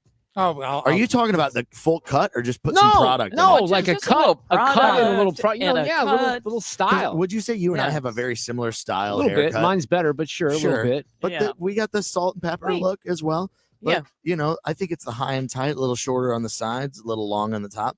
How do we? I think Fred would look just. I think we can do phenomenal. Fred, would you do it? He sounded like he was game. Yeah, it's for the sake of the show. Where do you point, right? Who's your stylist? Do you talk about this hair salon? Well, I've used hair salon before. We can maybe. I was going to say I can get somebody from hair salon. We'll talk about it. We'll talk about it for sure. Better than making me do push-ups. But now we're taking all the Sue's news time. Sorry, we won't make you do that. Promise. Wait. So if he said yes, then Mark, come on. Oh, we're gonna Get do that it. sucker on. We're the gonna do it. I schedule. got the green light. Yeah. Okay. Alex, you'll have to be here when we do it. We'll do it Wednesday afternoon. Radio. Well, we have video components. Yes. Come on, Fred. Fred, it's going to drive people to the video component. This is what the bosses want. They want us to for things like this. Yes. Exactly. Oh, I can't wait. Oh, I'm now excited. Okay. National Hair Day. It's also National Black Dog Day, National Homemade Cookies Day. Oh, I should have told you that earlier. I know. You should. I Mark. might have time to sneak in a batch tonight. And one we all love and do, National Random Acts of Poetry Day. Huh? I need the bell for Do that. limericks count? I don't know. Well, sure. Do you do limericks, Fred? What do you got? No, I don't. Okay, fine. On this day in history, 63 years ago, in 1962, Johnny Carson made his first appearance as the host of The Tonight Show. He was introduced by Groucho Marx, and his first guests were Mel Brooks, Tony Bennett, Rudy Valley, and Joan Crawford. It's just incredible. That was 63 years ago today. And if you want to watch some of that, you can still find some of it on YouTube. I didn't want to risk putting 2 pieces of audio in, though, so I didn't. Probably a good call. Yeah. Considering our pattern this week. And on this day in history, 63 years ago, so while Johnny Carson makes his first appearance, the Beach Boys released their debut album. Let's go surfing now. Everybody's learning how. Come on a safari with me. Come on a safari with me. Early in the morning we'll be starting out. Some honeys will be coming along. All right, there you go. They're still out there doing some music. Yeah, they Touring are. a little bit, right? This song, this was, the name of their first album, which was Surfin' Safari. But this song only made it to number 14, but it was still their first hit. And then they went on, of course, to do rather well. Seem to have, right? Yeah. I'm going to throw this in because it happened this afternoon. Jane Goodall. Oh, wait. Say that again because I potted down the wrong thing. Say that Oh, one more okay. time. Jane Goodall passed away today at 91. And she was mainly known, of course, for the work she did with chimpanzees in the wild. And she has a foundation. And she was out on a tour, I guess. She was on a speaking tour. And they say that her foundation released a statement saying she revolutionized science and she was a tireless advocate for the protection and restoration of the natural world. Alex, I'm going to guess that's not a name that resonates with you. Well, you know what? Actually, it's funny you say that because you know that question people ask, it's like, who would you like to hang out with for a day? Like what famous person would? Yeah. I have heard, I know who Jane Goodall is. Like she kind of like basically lived with the chimpanzees essentially. Yeah. So many people that I know have answered that question with Jane Goodall. That's interesting. Isn't that something? Yeah. Wow. Because I guess it's just, I mean, obviously she changed the way that I think people overall interact with animals, right? Probably. Well, I mean, to a certain extent, maybe with chimpanzees in particular, but I don't remember all the details of her. I just remember her, 30 years ago, her name was, everybody knew that name. Yep, they did. But you're right. I mean, she lived with them and had, she studied them extensively, but wow, 91. So that's it for Jane Goodall. She passed away this afternoon. Okay, things to look forward to since it's October 1st. What's going on in October? In sports, of course, the MLB wildcard games continue this week. Game 1 of the World Series is set for the 24th, but the hockey season gets started next, too. So that's coming up. Blues played last night, I think. And I think So they play cool. tomorrow night as well. Yeah. That affects our drive home. It does, and I had to So remember we it last have night. to make notes Yeah, of and that. you know what? I was pretty good about that. Now that you mention it, I either because I'll turn left out of the building. Alex, I don't know if I told you the story of my near death the other night. Right to 14th and Market, a city bus almost took me out. Would they run the light? Yeah, like a solid red. It wasn't. Really? It was kind of scary. But yeah, last night we couldn't go that way because they blocked off where Enterprise is. It's kind of crazy. Did you hear back from? I did. I heard back from what Metro. they say. They said they appreciated the notification. Toby Roach, who runs that, said he would look into it. They're gonna send you a gift card or something. I don't want a gift card. I just want someone not to be killed by a city bus. Although I did tell my wife she missed out bigly because that would have been a pretty big check. She would have, her and Alexa would have done fine. You guys would have done some, A lot of memorial programming service. for us. There'd be like 3 people at my memorial service. It would be really outstanding. Be covered nonstop by nobody. So that was a missed opportunity. Yeah. We'll always. We'll never know. No, we'll never know. No. In movies, The Rock's new MMA flick, The Smashing Machine, opens this Friday. Anyone? Have you seen the previews of that? I have. I've seen it a couple of nights ago. Does it look good? Well, it's just kind of mystifying how he looks like. I mean, Skinnier, right? Yeah. No, is he skinnier? He just looks like a totally different person. Oh, His really? face They is said he just lost really- a ton of like muscle mass for it, right? Yeah. Really Oh. weird looking. Yeah. He's the only one who skinnies up for The films. Rock with no muscles is a weird thought. Yeah, you know? I don't care for the thought. Daniel Day-Lewis is returning to the screen for the first time because he retired. It was 7 years that he's not been on screen. But the same day, it's Anemone. That is his latest movie, and that's coming out. Let's see. Tron Eras hits theaters on the 10th. And, the new Frankenstein movie opens in limited release on the 17th before hitting Netflix next month. Do you want to see any of those? Probably not. None of that really appears to me. We'll have to ask Paul about the Frankenstein movie because who's doing the Frankenstein movie? Do you know? Del Toro. So I do. I have an interest in that for sure. Oscar Okay. Isaac's in it and Christoph Waltz. Yeah, so I think that one might be Waltz is interesting. good. Yeah, he's Yeah, awesome. okay. And I love Guillermo. So yeah, I would say this would be one that I'd be very curious about. Well, this one is for you, Mark. I don't know. Jeremy Allen White from The Bear is starring in Springsteen Deliver Me from Nowhere on the 24th. Yeah. And he sings. That's what I'm a little concerned about. And that's what I've heard. Well, no, honestly, and this is part of the authenticity of the movie. This is a narrowly focused story based on when Bruce Springsteen recorded the Nebraska album, essentially in a room with an 8-track recorder. So it's not like the start to finish biopic. But, in the Dylan movie last year, that's one thing that really made it work is that Timothée Chalamet did a great job singing. I'm not sure it's going to happen this time. Random fact. Finally, at Sue's News, today's random fact. Oh, better be quick. Okay. Eating 10.5 cups of sugar at once could kill you. Nah. Was Come on. Was that a good? That was great, That was Alex. a good Thank bell you for ring? that. Exceptional on the Okay. bell this afternoon. Hang Wonderful. out. Because of that, you get to hang out a little longer. Hang on. I'm Chad Robinson with Your Money Now. The Department of Health and Human Services says it expects more than 32,000 of its nearly 80,000 staff to be furloughed during the shutdown. The department oversees several federal health agencies, including the CDC, the FDA, and the NIH. Private payrolls saw their biggest drop in 2.5 years last month.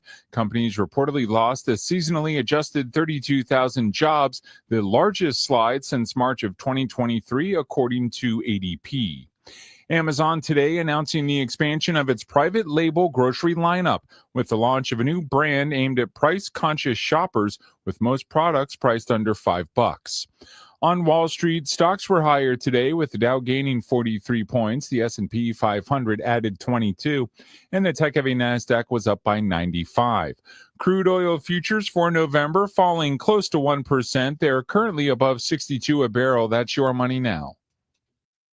$5,000. That's the average amount of money people in the U.S. are now spending on gas in a year. $5,000. That's crazy. If you drive, you have to download Upside, the free app that gives you cash back every time you get gas. That's right. You can earn real cash back with Upside just by buying the gas you're already buying. You can literally start earning cash back today. I use Upside every time I fill up, and I've already made around $300. You're putting gas in your car anyway. Why not get real cash back? If you like free money, download Upside. I'm saving the cash I earn from using Upside to help pay for a vacation later this year. Download the free Upside app now to earn cash back every time you buy gas. Use promo code COOL to get an extra 25 cents per gallon on your first tank. You can cash out anytime right to your bank, PayPal, or a gift card for Amazon and other brands. Just download the free Upside app and use promo code COOL for a 25 cents per gallon bonus on your first tank. That's code COOL for a 25 cents per gallon bonus.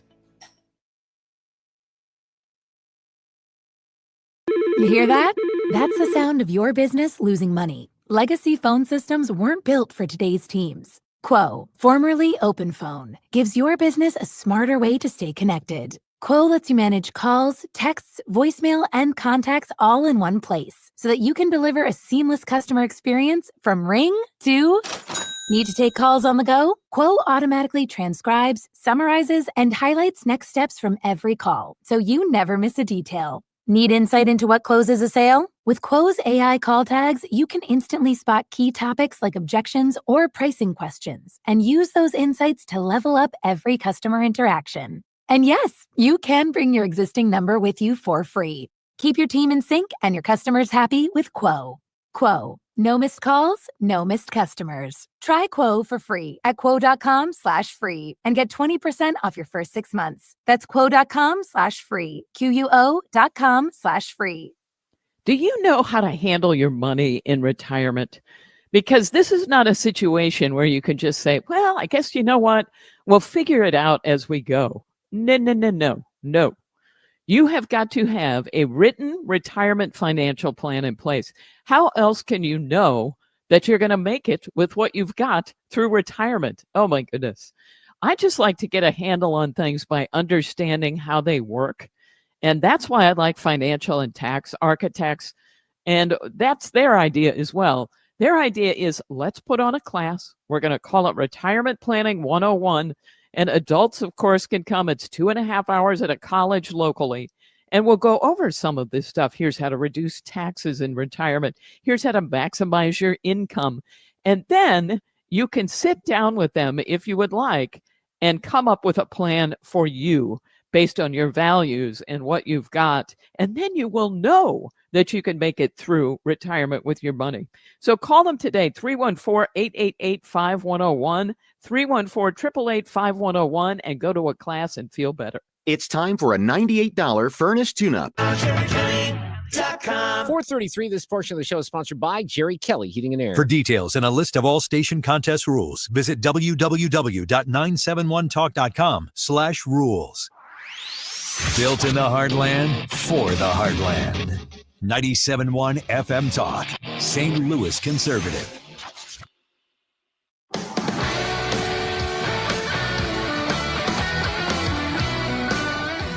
I think I telegraphed this a little bit earlier in the show. I'm going to say something nice about the city of St. Louis and about the St. Louis airport today. Maybe a little historic, Sue. We don't do that quite often.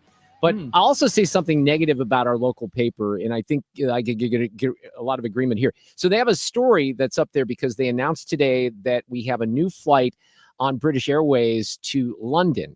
And in the story on SCL today, it says regional leaders on Wednesday cheered a new international flight that will take St. Louis travelers directly to London. The new service by British Airways begins April 19th with 4 nonstop flights each week between St. Louis Lambert and the UK's capital. I love that, by the way, but yes, there's some nuance here I'm going to tell you about. But here, so Kara Spencer, the mayor, is quoted as saying, I can already taste the fish and chips. But what they did is if you look at the picture, they have Kara in this, position where she's eating from a tray of delicacies, and she's stuffing a piece of food into her mouth. And that's the picture that they used in the Post-Dispatch. That's just, I don't know. There's something about that picture that didn't sit well. So they offered a lot of incentives here. The ticket sales began today, so you can already buy flights for next April. I think this is good because I've In the last couple of years, I've flown twice internationally on Lufthansa. Fred, did you fly Lufthansa or not? No. You guys went somewhere when you went to Japan, and then you took another flight, right? That's right. We went American, and then we took Japan Air. So did you, Alex, you took Lufthansa when you went on the honeymoon to get to Germany? Yeah, not a fan. I wasn't a fan either. Really? Why, you guys? No, I thought it was It's been a really. while since I I thought it flew. was really. It seemed like a very like low class airline. I felt like, Ah. given how long I was traveling, I felt like a Southwest airplane was nicer than the one I by was far. on. So the one that took us Wow. from St. Louis to where the hell is it? In We did the Germany that Frankfurt went? one. Frankfurt, yeah. Yeah. So that plane that I took this year Horrible. was awful. It was outdated. None of the electronics, like the stuff on the back of the seat Wi-Fi when didn't you're work. right, nothing. 9 worked. hours. Yeah, exactly. So I'm not a fan of Lufthansa, but that's really the only way, to get to places. But now this is going to take you right to Heathrow. Now, look, we Fred, this is a topic for our friends at the Show Me Institute. Okay, it really is, and see what they would say here, because the Port Authority, yes, we have that in St. Louis, has committed up to $4.5 million over 3 years, but only if the airline meets performance criteria based on the number of flights operated. So the story says, this is where I want to get a little better handle on this. The Port Authority funding will come through revenue generated and invested from Port Authority real estate leases to businesses and entities. Explore St. Louis, which runs the convention center, will help with public relations and marketing for the route. So I don't know. I want to find out a little bit more about the incentives, but I will say this: it's a kind of suck that we've only had that one option from Lambert to Frankfurt. And again, I think I've been on Lufthansa flights that aren't as bad as the one that I was on earlier, like a more upgraded or newer airplane, if you will. But having been on 4 flights now with them, 2 Frankfurt back and then 2 and back again, did not like them very much. So they had an incentive package as well. Apparently a big incentive package, which you might kind of imagine when that happens. Alex, I wanted to ask you about this because sometimes those of us in different generations have a different feeling about entertainment. We were talking about you and what you did at the factory with Phil Rosenthal last weekend. So they announced that this guy is going to be the Super Bowl halftime show. Mainly no English in his songs, Bad Bunny. So you're hip to the music scene. So what would you say, and what was your reaction to the announcement that Bad Bunny has been selected by Jay-Z to perform the Super Bowl halftime show?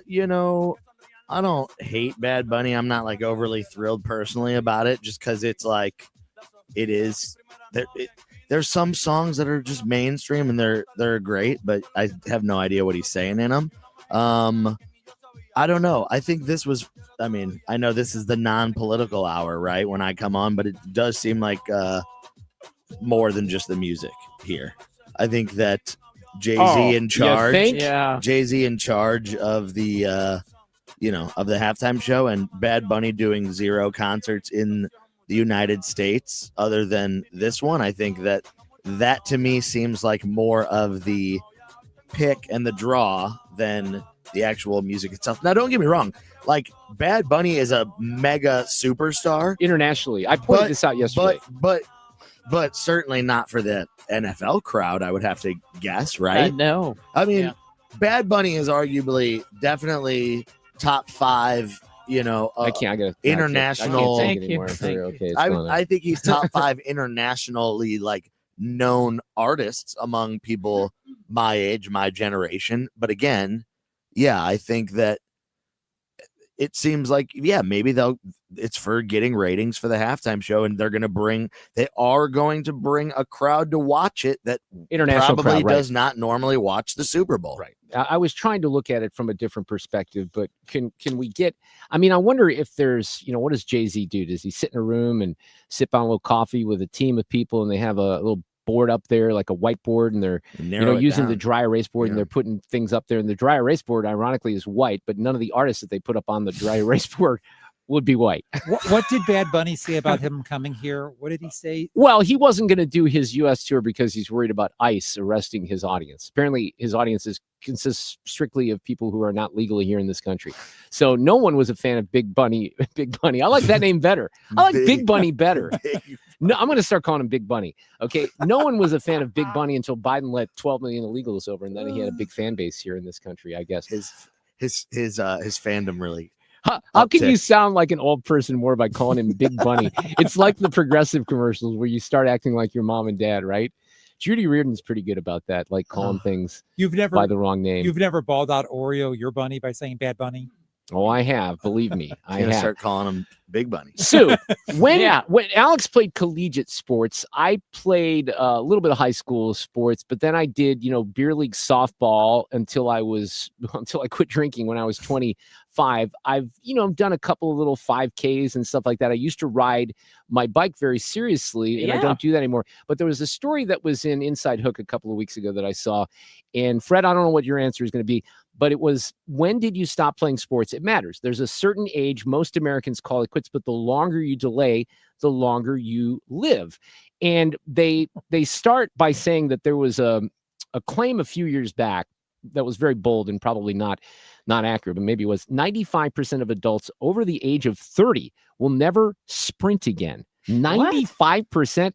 So the story, it's not that crazy though. Well, all right, here's how they explain it. They say, look, it's the internet. So of course this concept came out of nowhere and was impossible to verify. On my end, I use it as an excuse to a big how to reach top speed again guide, which you can read here. But he says, all that said, while 95% is an outlandish percentage, I wouldn't be surprised if a majority of American adults have completely forgotten what it feels like to sprint. And I kind of have to agree with this guy on that. They said in 2015, they did a poll and they found that participation in sports fell off a cliff after the age of 26. And that kind of makes sense. Now, there's one thing here, and I don't know if he mentions this. I can't remember because I read this story a couple of weeks ago. I'd like to know how much pickleball plays into this, because I play racquetball and I play pickleball. And so you played pickleball even recently, right? Over there in Crondelet Park. So that qualifies as participating in sports. So I wonder if these numbers, go up a little bit. But they talk about, look, I've played pickleball. There was one of our salespeople brought her husband a couple years ago, and we played outdoors when I was first learning the game. And I mean, he pulled his hamstring in the first 2 minutes of playing, and he was done because he hadn't played in a while. There was no stretching involved. But I guess the story basically said the more you can stay, and this makes sense. And Sue, you're a very active person. I know that. But they talk about how if you continue, over age 55 in particular, to participate in sports, which includes maintaining health, feeling and being part of a community, taking advantage of opportunities to develop relationships, competing and attaining a feeling of achievement, all this other stuff, being part of a team, that helps you live longer. Well, I'm not surprised. Let me ask you this. Does that include like running? So it sounds like it's team I think sports. So. No, I don't think so. I think it's just being community active. sports. Yeah, but also at a full speed. When would you ever run at full speed? Oh. Even when you're working out, you're not running at full speed. There's no way. At the end of I do. I'll do sprint. No, Right. only No, because you do sprints. yes, right, like interval sprints. You really do. Yes, mainly because I don't like running long distances, and I have to do like a little bit of a run walk. So I was doing this over the summer. Seems like this a risk. Why? Because I'm old. Well, I mean, I get nervous if I'm going to turn it all the way up. That certainly, like I'd have to ease my way back into it. Well, what I was doing over the summer, I think you guys might remember this. My daughter had the swim practice at Big Bend Woods, and then that's over by Parkway South, and I noticed that there was this little hill incline there, and I'm like, you know what? I'm going to run up that damn thing 5 times today. So I sprinted up it. Now I was uphill as hard as I could 5 times. And then Alexa challenged me. She said, after I did it 2 days, I did 5. She goes, tomorrow I want you to do 7 times. I'm like, I don't know, but I did it 7 times. Now I haven't done anything since. That's what's so funny. I mean, I don't think I've done a damn thing. Your legs are probably killing you. That's what's funny about that, is because I was trying to do it to take the edge off the anxiety. I'm like, man, I gotta do something here. And then that's the last intense workout I've probably had since, although I've run with the puppy. He likes to run, so I'll sprint a little with him. But going back to the point, like Fred, when's the last time you did a full sprint? I probably have done them near the end of like a 5K or something. Okay, like that. yeah, there you go. Trying to get to the finish. Yeah, right. Trying to look good at the finish. Alex, what do you do now? I guess I was a baseball player. We didn't really have to sprint more than maybe. But what do you do now? 90 feet at a time. You play golf, but outside of that, do you do competitive sports? Or do you still play? Oh, there's a lot of older dudes who play baseball. I did when I don't know. I like to play baseball, but I did it for so long, and some of these guys in the leagues that I do are just way too serious. Whereas I did play I'm not trying to outdo anybody here. But I did play like competitive, serious baseball. So like these guys go out there and they leave it all out on the field. My interest is just, I like going out there to play, but my interest, it's hard for me to really get competitive at those. You've already done that. Yeah. It's just like some people just take it way too seriously these days. And it's like, dude, you just gotta calm down. Like it's a miracle I can still squat down to catch, So like, give me a break. But you never did softball? I never commit to joining a team. If somebody really needs a ringer to come in and play a game for them, sure. But it's rare that I sprint. And I used out to love, like when I was go sprint to first base. No, I'm not going to try to beat out a ground ball personally. Okay. No. I love, like, Sue, did you ever do like softball league or anything? It just when I was a kid. Yeah, but not into your 20s or anything like that? Not into my 20s. Yeah, because I played until 25, and I probably would have continued if I had not stopped drinking, only because it was kind of like a beer league. We're having fun, but I loved it. I did it co-ed, That's what ours was. Channel 4 had a team back in the day. Yeah. I, on Nextdoor, found a group they were looking for. It was older people. I guess they were mostly over 75. And they played volleyball in the middle of the day. So I went to that group for a couple of years. It was awesome. See, now that's something I did in Milwaukee. We did beach volleyball. We actually didn't do it on Lake Michigan, even though there was a big beach, but the bars would have, sand volleyball. And I'd still love to do that. I haven't done it in a while. I would too. It's going to make you live longer. Just remember that. Traffic from the 97.1 FM Talk Traffic Center. Well, on the roads, we've got southbound 55 slowing, and it's south of Arsenal down through Bates. Southbound 270, slow pockets approaching Olive. That goes down through 21, but the heaviest is through Doherty Ferry. Southbound 141 is jammed, headed down toward 44. Southbound 141 jamming again at Romaine Creek. That's where we had an earlier accident. Southbound 170 is slow, headed for 64. And then westbound 70 and 6440 have slow pockets. 70 starts at Jennings Station Road, 6440 at Kings Highway, and have slow pockets out to their split. Now, there is some volume eastbound on the Poplar Street, or headed for the Poplar Street Bridge, but it's fine on the bridge itself. I'm Sue Thomas with traffic on 97.1 FM Talk, St. Louis Conservative. Climate Masters. We specialize in older homes. Climate Masters Heating and Cooling. Trusted heating and cooling installation and maintenance service. Keeping the St. Louis Metro comfortable since 1978. Call us today at 314-968-8383. Climate Masters. I have been talking and bragging about Underdog Fantasy all year long because you can play in Missouri, but I have probably, no doubt, there is no question, the best incentive for you to sign up right now because we're going to guide you into $100 in bonus funds or entries when you play your first $5. So Underdog is really a cool place to get in on all the action when it comes to sports, selecting entries, winning money in Missouri. Just choose whether you're players, and you can do this for football or baseball or golf or any sport. You can make selections, not just all football or all baseball. You can mix and match. You can play with as little as $1. And if you get your entries right, you can win up to 5,000 times your cash. Now, how do I get started with this, Mark? You might say, well, download the app, username, you got to deposit a little money in there, right? When you do that and you play your first $5 and you use my promo code, which is Mark R, that will get you $100 in bonus funds or entries when you play your first $5 on Underdog Fantasy. Again, the promo code is Mark R, MARKR.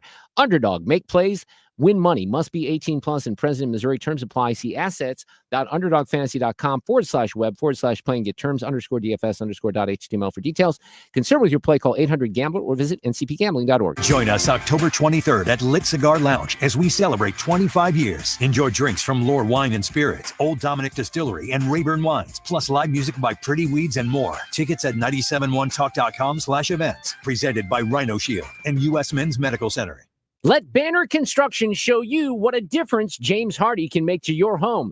Banner's exterior design team will show you custom design options to transform your home into the neighborhood showplace. Banner is a preferred James Hardy and Pella Windows specialist. With winter just around the corner, now is the time to think about Pella Windows for energy efficiency and comfort. Call Banner Construction, 314-569-1050 to schedule your free in-home consultation, or the website bannerconstruction.com, and have a banner day. If you want thick, healthy, gorgeous hair, then you need Hair Volume from New Nordic. Available as a tablet or delicious gummy, Hair Volume is available online at Amazon and NewNordicUSA.com or in the hair care aisle at your local CVS. You're listening to The Mark Reardon Show on 97.1 FM Talk, St. Louis Conservative.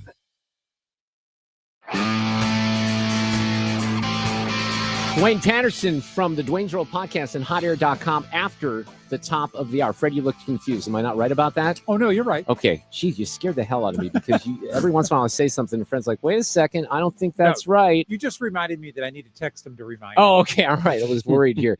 So John Gruden has done something fun again for the state of Missouri. Ethan, set this up a little bit because we did this during the Blues season, and this is kind of a gimmick that he has on Barstool Sports, right?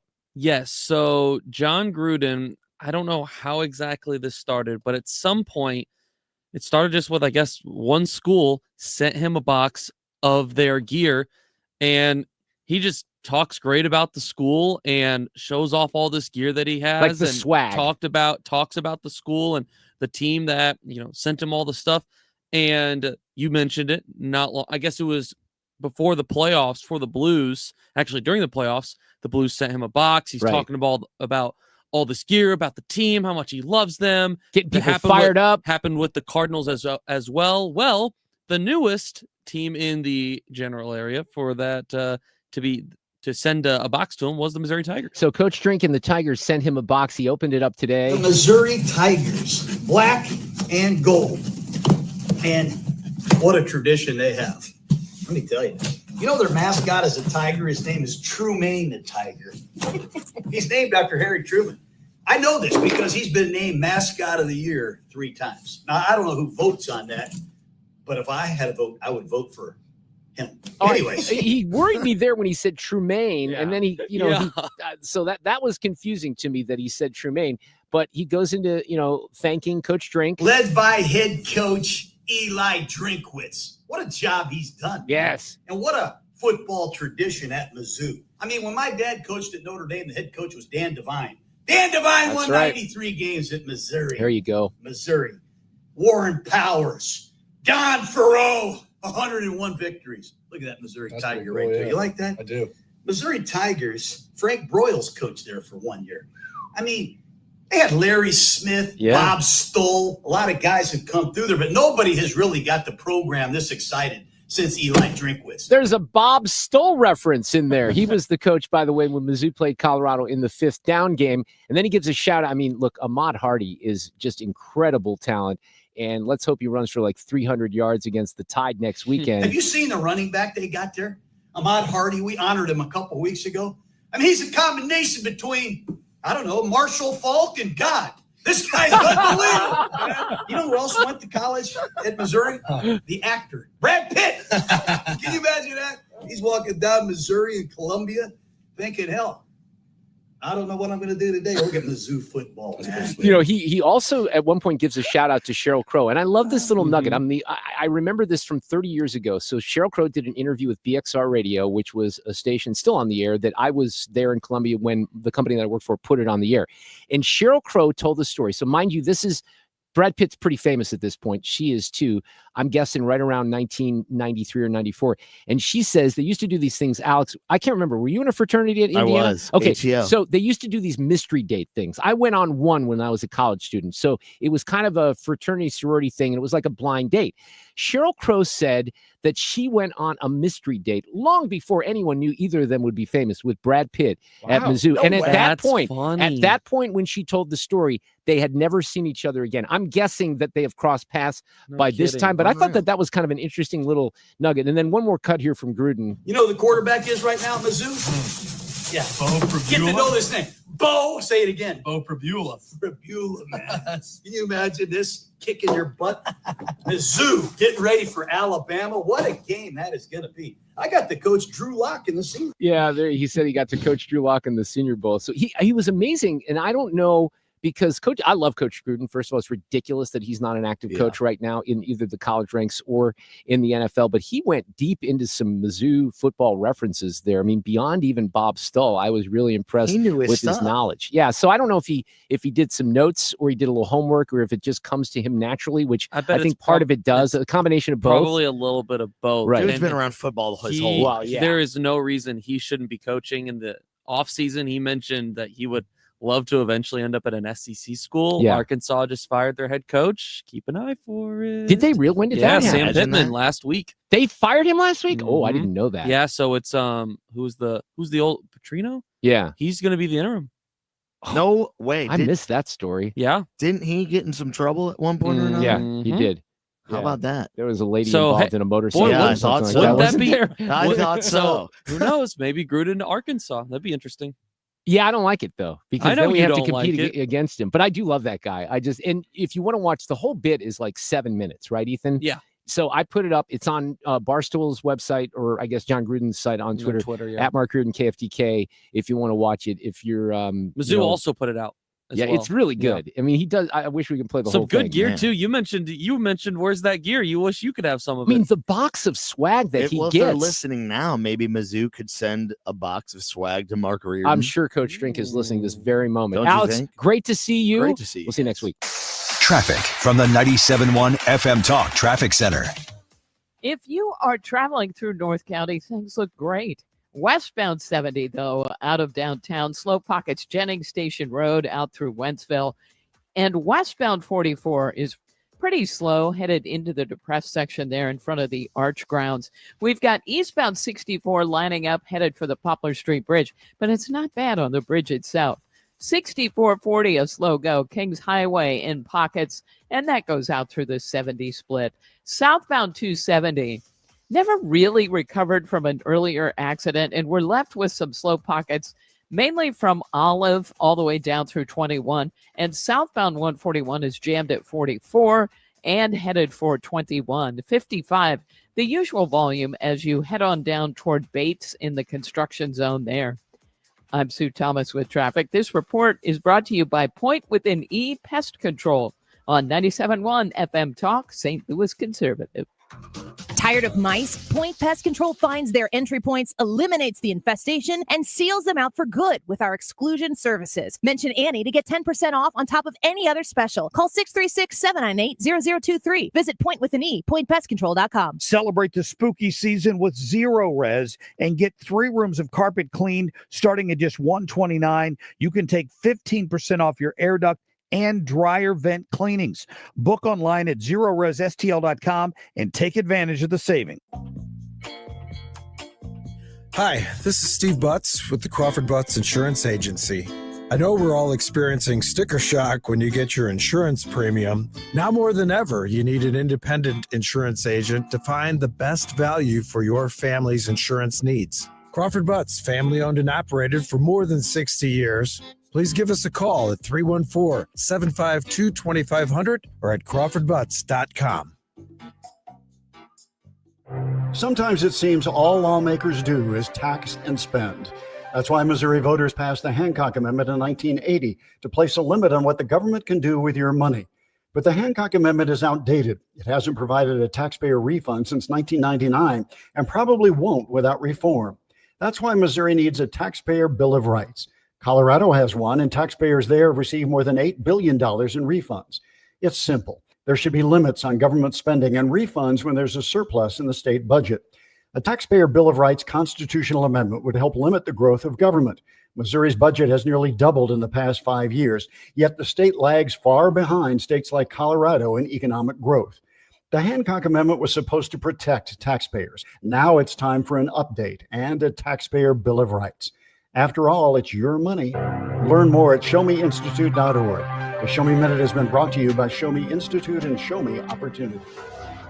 Just hearing the word IRS can make people break out in a cold sweat. No one wants to deal with the IRS, and now you don't have to. The good news is Legal Tax Defense has been successfully negotiating with the IRS for more than 15 years. It doesn't matter how much you owe, whether it's $5,000 or $5 million. You deserve the best in the business on your side, and that is Legal Tax Defense. Even if you're working with someone else and just want a second opinion, there is no cost or obligation to call. They can prevent levies, liens, wage garnishments, even file back tax returns. And the best news about Legal Tax Defense is they won't take your case unless they know they will reduce or eliminate your tax debt. Call Legal Tax Defense right now for a free no-risk consultation. 800-278-8255.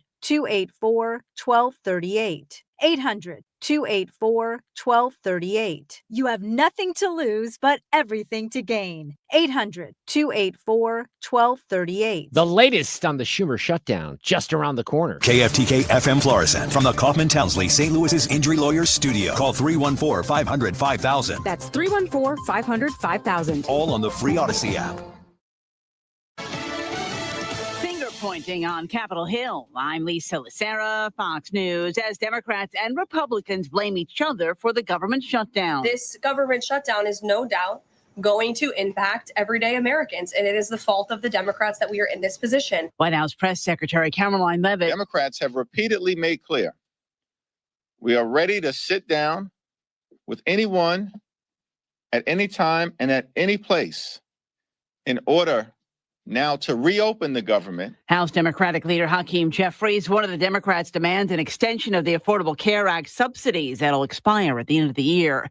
Vice President J.D. Vance warning there could be layoffs if the shutdown drags on. We're going to have to save money in some places so the essential services don't get turned off in other places. Yesterday, President Trump warned of cuts that he said could be irreversible, including programs favored by Democrats. President Trump is waiting for a response to Hamas about a Gaza peace proposal agreed to by Israel. President Trump says he is giving Hamas 3 or 4 days to consider a 20-point plan designed to end the war in Gaza, free all remaining hostages, and begin reconstructing the war-torn territory. I can tell you that there are some very sensitive discussions that are taking place, but I certainly don't want to get ahead of any announcement at this podium. White House Press Secretary Caroline Leavitt says the president's plan has the backing of Israel as well as Arab leaders. This week, President Trump told Israeli Prime Minister Benjamin Netanyahu he would have full U.S. backing to finish the job in Gaza if Hamas refuses the deal. Fox's Jared Halpern at the White House. This is activists on board a flotilla of ships sailing toward Gaza with a symbolic amount of aid, says Israeli ships have intercepted 3 of their boats. Israel says the activists on board, including Greta Thunberg, are safe and are being transferred to Israel. America is listening to Fox News.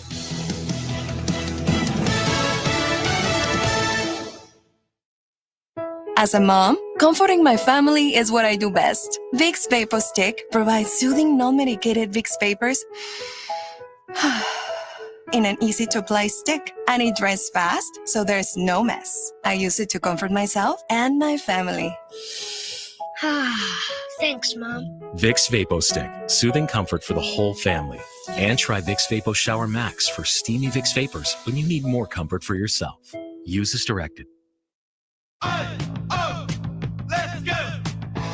You're still glowing, flirting, grooving. You still got it. But your immune system weakens as you age, making it harder to fight flu, pneumococcal pneumonia, RSV, and COVID-19. Vaccines are a key part of any health routine and help strengthen your immune response. Ask your doctor or pharmacist which vaccines you need. Schedule in minutes at vaxassist.com. Sponsored by Pfizer.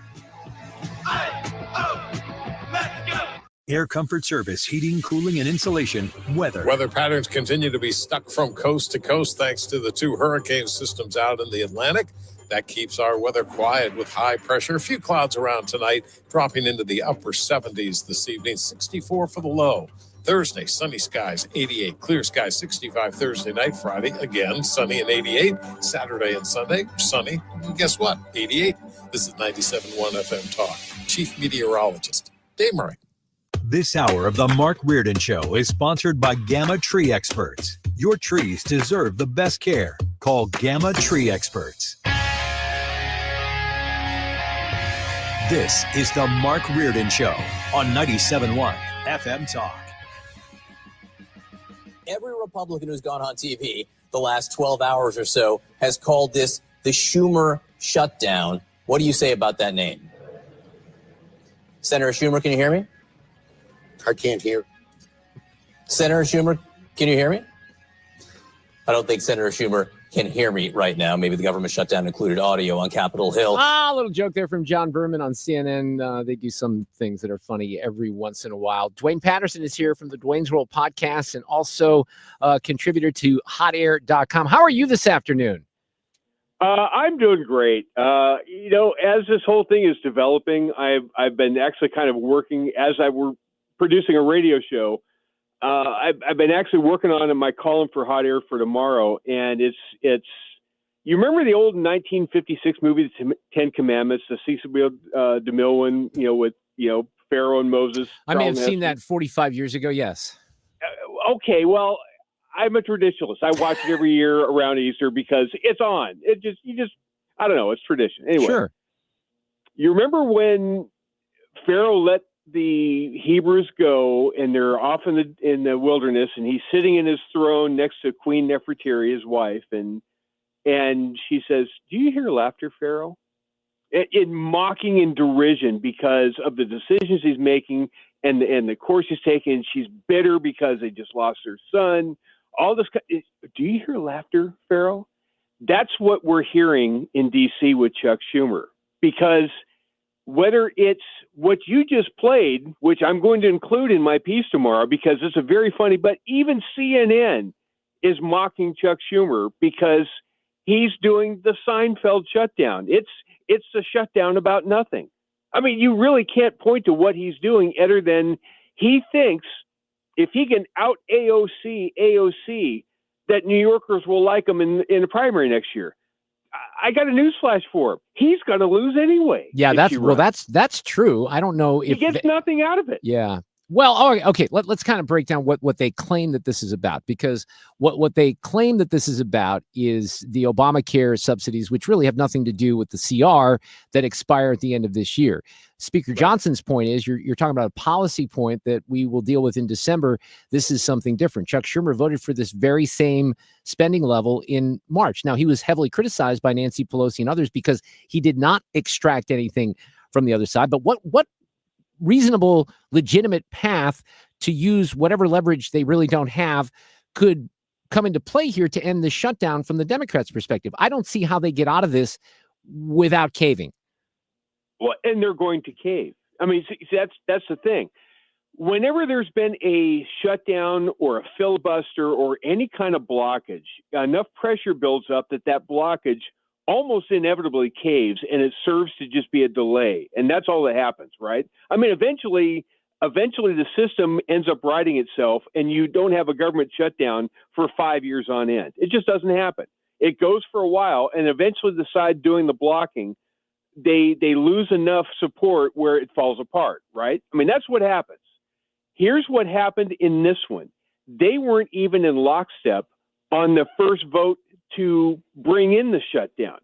Chuck Schumer had 45 members of his, or actually, what is it? 47 members of his conference, and he lost 3 on the first vote. He lost Angus King, an independent, but has always conferenced with Democrats. He lost Catherine Cortez Masto of Nevada, and he lost John Fetterman. He knew he was going to lose Fetterman because Fetterman doesn't want any part of this. Right. It's dumb, and he recognizes it's dumb. So he lost 3 on the first day. Then you get to the vote a little bit earlier this afternoon. I don't know if you were even on the air yet when this happened. We were just going on the air when this vote took place to try to do it again. John Thune, the majority leader of the Republicans, is going to call this vote every day, with the exception of Yom Kippur, which is tomorrow and early Friday. He's going to call this vote up every day and force the Democrats to walk the plank until he can see we're going to peel off 1 this day. We may peel off 2 more the next day, but eventually they will peel them off because you can't defend this. It's indefensible. Well, it's dumb. So that was, I think, about an hour before I took the air, but you posted something and you shared this with me on the X, formerly Twitter, Duane, where you kind of circled the huddle that was on the Senate floor that looked like, they were negotiating on some things, and you had a little bit of a handicapping of that particular photo, didn't you? Yeah. See, that's grand because John Cornyn, the number 2 in the Republicans in the Senate, crossed over while they're holding the vote. It's an open vote, takes 15, 20, 25 minutes to do. And he's talking to everybody in the chamber, and he huddles with Mike Rounds, another Republican of North Dakota. And there is not 1, not 2, but a gang of 8 Democrats that are all in a huddle without Chuck Schumer anywhere nearby. And they're talking about, okay, how do we get out from under this? And Cornyn is basically given the Godfather routine, right? Cornyn is saying, here's our offer. You get nothing. You're either going to cave or this is just going to get worse for you because you're now going to be responsible for all these permanent federal layoffs, firings, which you can't do anything about because there's no existing law anymore because you shut the government down. So Russ voted OMB, and Donald Trump can fire 300,000 federal employees if he wants legally, and there's no recourse for it. And it's on you. Good luck. Yeah, if that's what you want. And it's interesting. You point out that, look, there's a lot of people in the MAGA side of the equation. They don't like John Cornyn very much. And he's actually playing a pretty important role here. Look what he could potentially be doing here. If he brings this to a conclusion and gets 7 or 8 Democrats to cave and shorten the length of this shutdown so that our military gets paid, look what that's going to do to the political left. What do you think the fever swamp on MSNBC is going to do? They'll go nuts. Yeah, they'll go nuts. John Cornyn gets 8 Democrats to cave. They're going to go bonkers. But also, they will. They'll go crazy. But what your point was also this, and I think this is interesting. What does this do to a guy that thinks he's helping himself politically? Because that's a big L on the forehead for Chuck Schumer if that goes that way. It ends his career. I honestly don't know how he remains the Democratic leader until his term ends at the end of next year. Oh, I'm sure he's going to run again, and I'm sure he wants to be leader. But honestly, is anybody going to follow his advice? And if he twists your arm, is it really going to be that hard of a grip when he twists your arm from now on out? If he can't hold this group together? So you think? I don't think so. Well, I don't think so either. But your opinion at this point is, you have John Cornyn and other leaders. The Republicans are going to make it very clear to the moderate Democrats that, look, this is what we're doing, and it's either our way or the highway this time. And then, of course, they got to do it all again at the end of the year. Do you think we'll ever have a conversation, Duane, you and I, or anybody else, about an appropriations bill instead of a CR? Oh, absolutely. Look at what the House has already done. I mean, the reason this is a 9-week CR or a 7-week CR or whatever they're trying to do is just because the Democrats have slow-walked everything else, that they're behind schedule. But they have actually done this. The House has already passed, 4 or 5 different of the 12 appropriations bills, and there's about 4 or 5 more that are like within a week of being done and passed. The Senate has already done a 3 appropriations bill for this year: defense, the executive branch, and agriculture. They lumped into one overall Senate bill, and they passed that already. So for the first time in years, they've actually done some of the work on the appropriations bills, and that's the regular order where you would have this debate about whether we're going to fund illegals or extend or enhance Obamacare subsidies. You do that during the appropriations process, and that's what the Democrats don't want to do because they don't control the committees. So they're picking this fight now as a political stunt, and it's not going to work. It's not the time to do it. John Cornyn said on our show earlier this afternoon, on Hugh's show earlier this afternoon, what I told them, and he made my day by saying, "Oh yeah, I saw your tweet. Absolutely, I saw your tweet," which I thought that was just grand. He knows who I am. I'm a producer. Nobody knows me. But he says, what I told them is, you may want to negotiate, but there is no negotiation. We're not going to talk. We're not going to even give you ground on anything until you shut the shutdown down. Until you end this nonsense, there's nothing to discuss. We're going to win. You're going to lose. It's just a matter of time. How bad do you want it to hurt? Yeah, but that's what John Cornyn said. And I love that, and I hope that's the way it goes. But Schumer's going to have to try to save face somehow. I don't know how you do it. The only thing that Schumer did that I thought was an overture. If this is a 2-act play and you've already had the intermission, you know, that entra arc music that kind of leads you back into Act 2. That was Chuck Schumer leaving the Oval Office yesterday afternoon when he spoke to the press on the White House lawn. And he said, well, for the first time in a long time, we feel like the president actually listened to us. And we think that's a big step. That's a big victory that for the first time, we think that, you know, the president has heard our concerns. And so I'm hearing that going, okay, so you're going to define victory however narrowly you can. But that sounded to me like the kind of rhetoric of somebody that's getting prepared to cave. What did you think about this whole episode? Because obviously they were very offended at CNN and MSNBC by this AI-generated Schumer and Hakeem Jeffries with a sombrero. There's no way to sugarcoat it. Nobody likes Democrats anymore. We have no voters left because of all of our woke trans bullshit. Not even black people want to vote for us anymore. Even Latinos hate us. So we need new voters. And if we give all these illegal aliens free health care, we might be able to get them on our side so they can vote for us. They can't even speak English, so they won't realize we're just a bunch of woke pieces of shit, you know, at least for a while until they learn English and they realize they hate us too. That's so good. I'm sorry. People have way too much time on their hands out there with the But it was interwebs, glorious. but that was glorious. It really was. It's racist, though. It's racist, Duane. Don't forget that because of the sombrero. It's racism. I'm not sure how, but it is. See, here's the fun part about this, and you're helping me write my column. Actually, remember, the overall theme is "Do you hear laughter, Pharaoh?"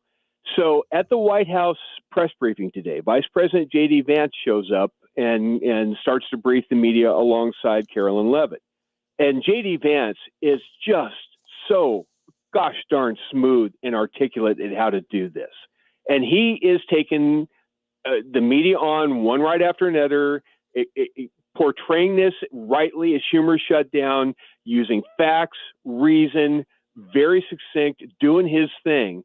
And then a reporter says, yeah, but what about these videos? What about, don't you think that's not very presidential? And don't you think that's not helping? Okay, hang on. Let me play the audio because I have that queued up here. Here we go. You've said that you're interested in good faith negotiations with these leaders, but what message does that send? Is it helpful to post pictures of Leader Jeffries in a sombrero if you're trying to have good faith talks with him? Oh, I think it's funny. The president's joking and we're having a good time. You can negotiate in good faith while also poking a little bit of fun at some of the absurdities of the Democrats' positions and even, poking some fun at the absurdity of the Democrats themselves. I mean, I'll tell Hakeem Jeffries right now, I make this solemn promise to you that if you help us reopen the government, the sombrero memes will stop. And I've talked to the president of the United States about that. Now, Mark Reardon, when is the last time? I love When is the last time that you heard a White House press corps laughing with a Republican vice president? Not very often. No, you don't. often. You don't hear it. Yes, like there's. Who are there's they laughing at? Yeah, they're laughing at Chuck Schumer, I believe, and Hakeem Hakeem Jeffries in the claim. Look, let me play the other answer because the other answer is good too. Is it racist? Hakeem Jeffries said it was racist, and I know that he said that, and I honestly don't even know what that means. Like, is he a Mexican American that is offended by having a sombrero meme? I mean, I saw one of the major TV stations put the meme up and then say this is AI generated, and he had like the curly animated mustache too. It's like, do you really not realize the American people recognize that he did not actually come to the White House wearing a sombrero and a black curly animation mustache? Like, give the country a little bit of credit.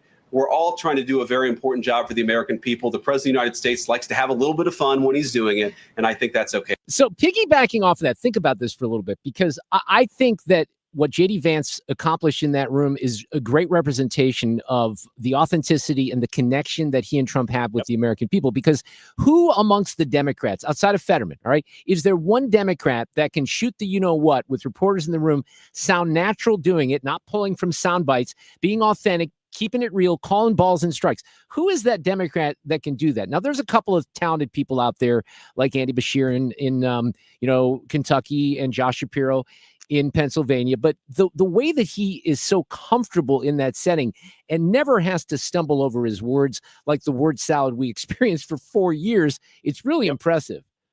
There's only a handful. You can maybe name people like Josh Shapiro out of Pennsylvania. He's pretty good dealing with media. I would say Jared Golden, a little bit out of Colorado, can be like that. Gavin Newsom can't. He thinks he can. He thinks he can, get down and have fun and be real with people. But Rahm Emanuel can, I would say. Rahm Emanuel can. He will fight you when he's serious and he wants to hit you on policy. He'll certainly get in the gutter and do a street fight with you. But when he knows his side is being stupid, he realizes the long-term impact is you have more gain long-term by admitting you're stupid now than try to defend the indefensible. Yeah, he's right? on the complete other side of most of where the Democrat Party is right now. Duane Patterson from hotair.com and also the Duane's World podcast with us. All right, so one more topic here on, and this was just golden audio for people like you and I working on radio shows, but Pete Hegseth's speech before the generals yesterday, that was quite something. And of course, CNN couldn't help themselves. They had to go all over the respect issue. And, what did the brass really think about this? This is an embarrassment. He called it like he sees it and how most of the country sees it. And there's blowback from the legacy media. Absolutely. It actually, between what Hegseth said and what Trump said to the generals in front of that huge flag on stage, it actually was kind of Patton-esque. It actually kind of was. If you go back and to kind of end up where we started, going back to an old movie reference, the old George C. Scott movie of Patton when he's on stage. Here's the thing about what makes Trump work and what makes Hegseth work and why the Democrats are so frazzled is because the country loves a winner more than they like people that are right. And so far, Trump's winning, and people like it when you're winning. It's a different mentality. What Hegseth is doing is, look, we don't want a fair fight. We don't want a military where we have to make it equal and fair so that if somebody we go up against, well, at least we're making the opportunities available by lowering the standards for women and other groups that want to participate as well. We're going to lower our standards. No, the heck with that. What we're going to do is we are going to maintain a force with such overwhelming capacity and lethality that anybody that dares threaten us is going to face consequences they can't even imagine. Right, exactly. Hey, by the way, isn't there a little risk for the Democrats to complain about the physical fitness standards and the difference between men and women? Won't they have to admit that there are differences between the sexes if they criticize that part of the plan? You think? Yes. I mean, that was also not very foresighted in how they're fighting that, right? Nope, but that's typical. Duane Patterson, he writes at hotair.com. Look for the new column tomorrow. Also, the Duane's World podcast. You have a great week. Thank you, sir. All right, we'll see you. Traffic from the 97.1 FM Talk Traffic Center. Watch out for a stall. It's southbound 55 past Z, and they've got the right lane blocked. And, of course, that's in a construction zone. So traffic is jammed back near 61.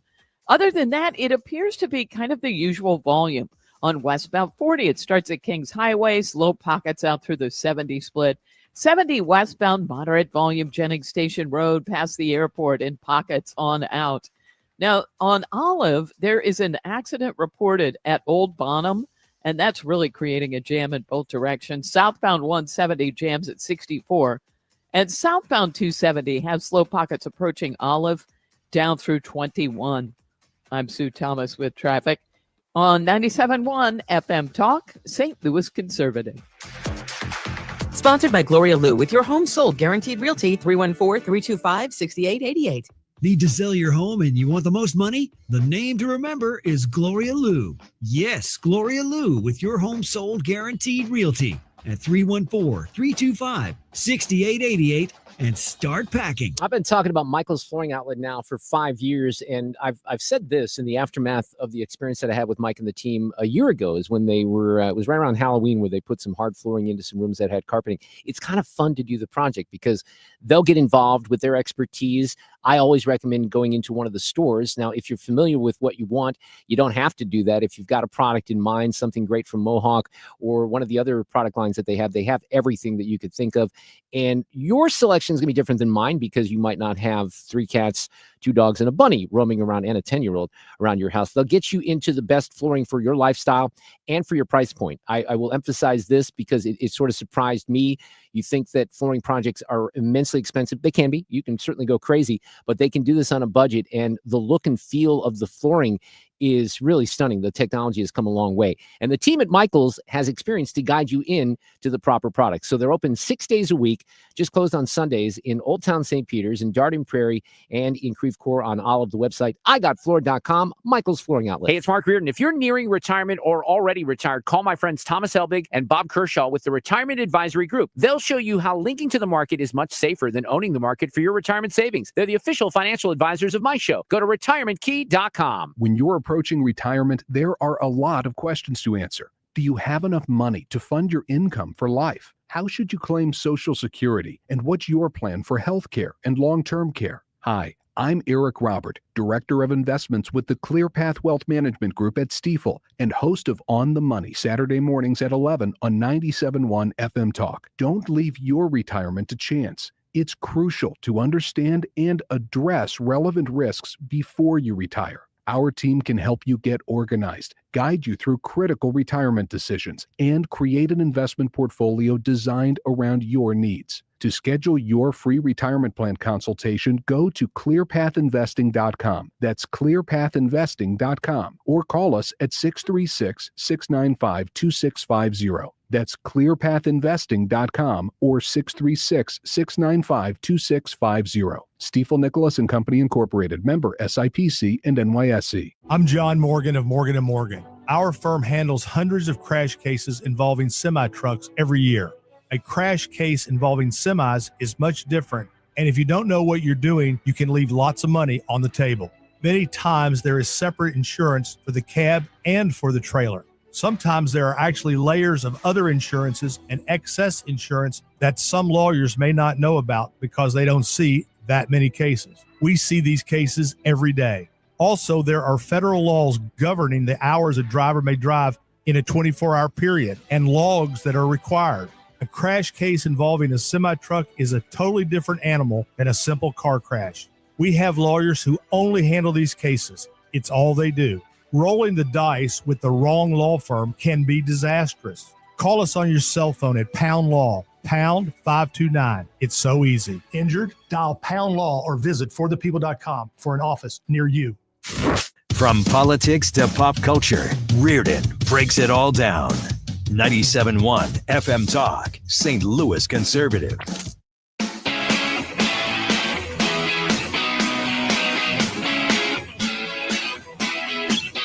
So if you're ever watching on the video stream or the X, formerly Twitter, you will see me sitting here at the console with my iPad. You can't really, I don't think you can see what's on my iPad. You can if I do that. But oftentimes I'm very active on the show. I'm not, sending people. Well, sometimes I'm sending text messages to my family, but oftentimes I'm looking for the latest story and the latest audio.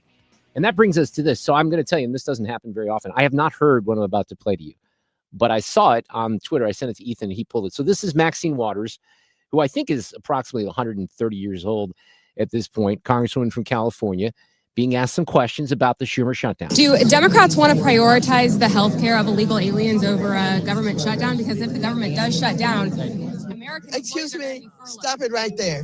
We're not prioritizing. What we're doing is saying simply we want to keep the government open and we want to work with the Republicans and have a bipartisan agreement to keep this government open, and health care is at the top of our agenda. But are Democrats demanding health care for illegal aliens?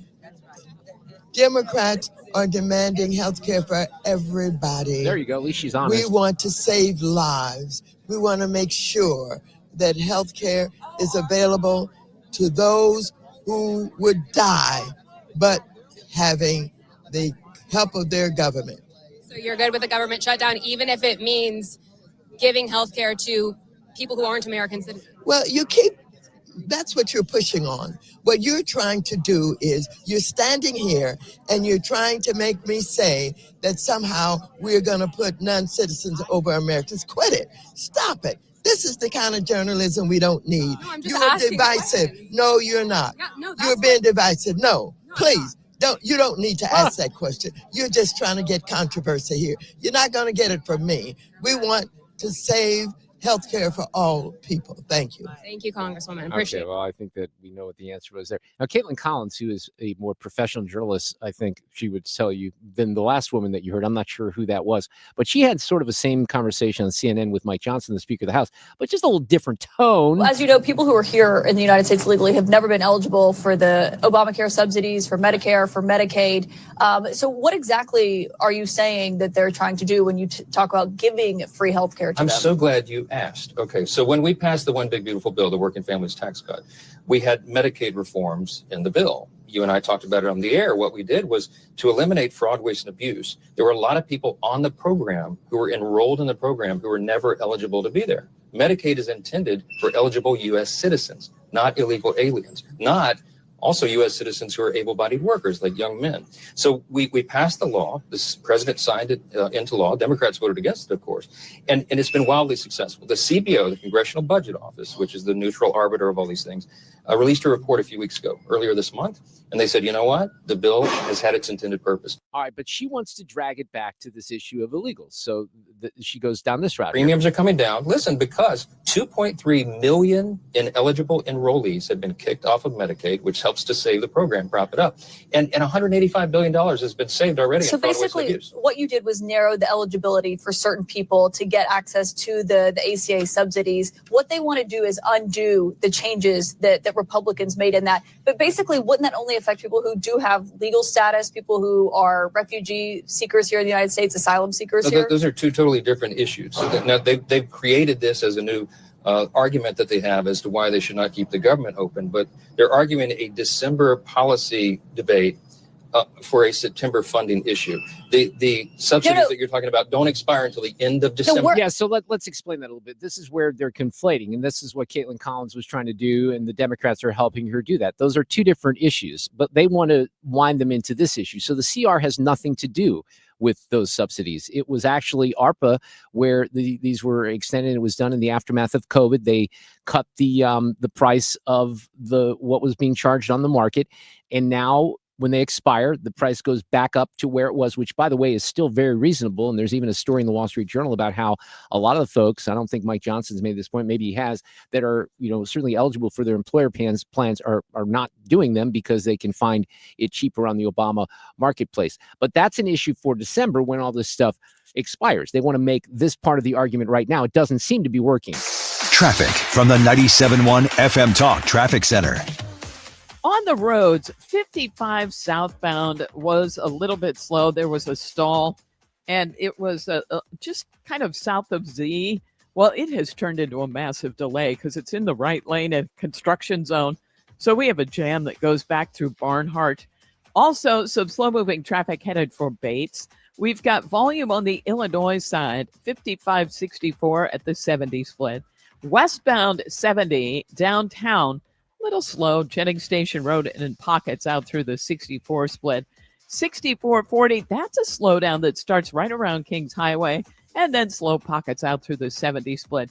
There was an accident, Olive at Old Bonham, and this has really created a jam in both directions through there.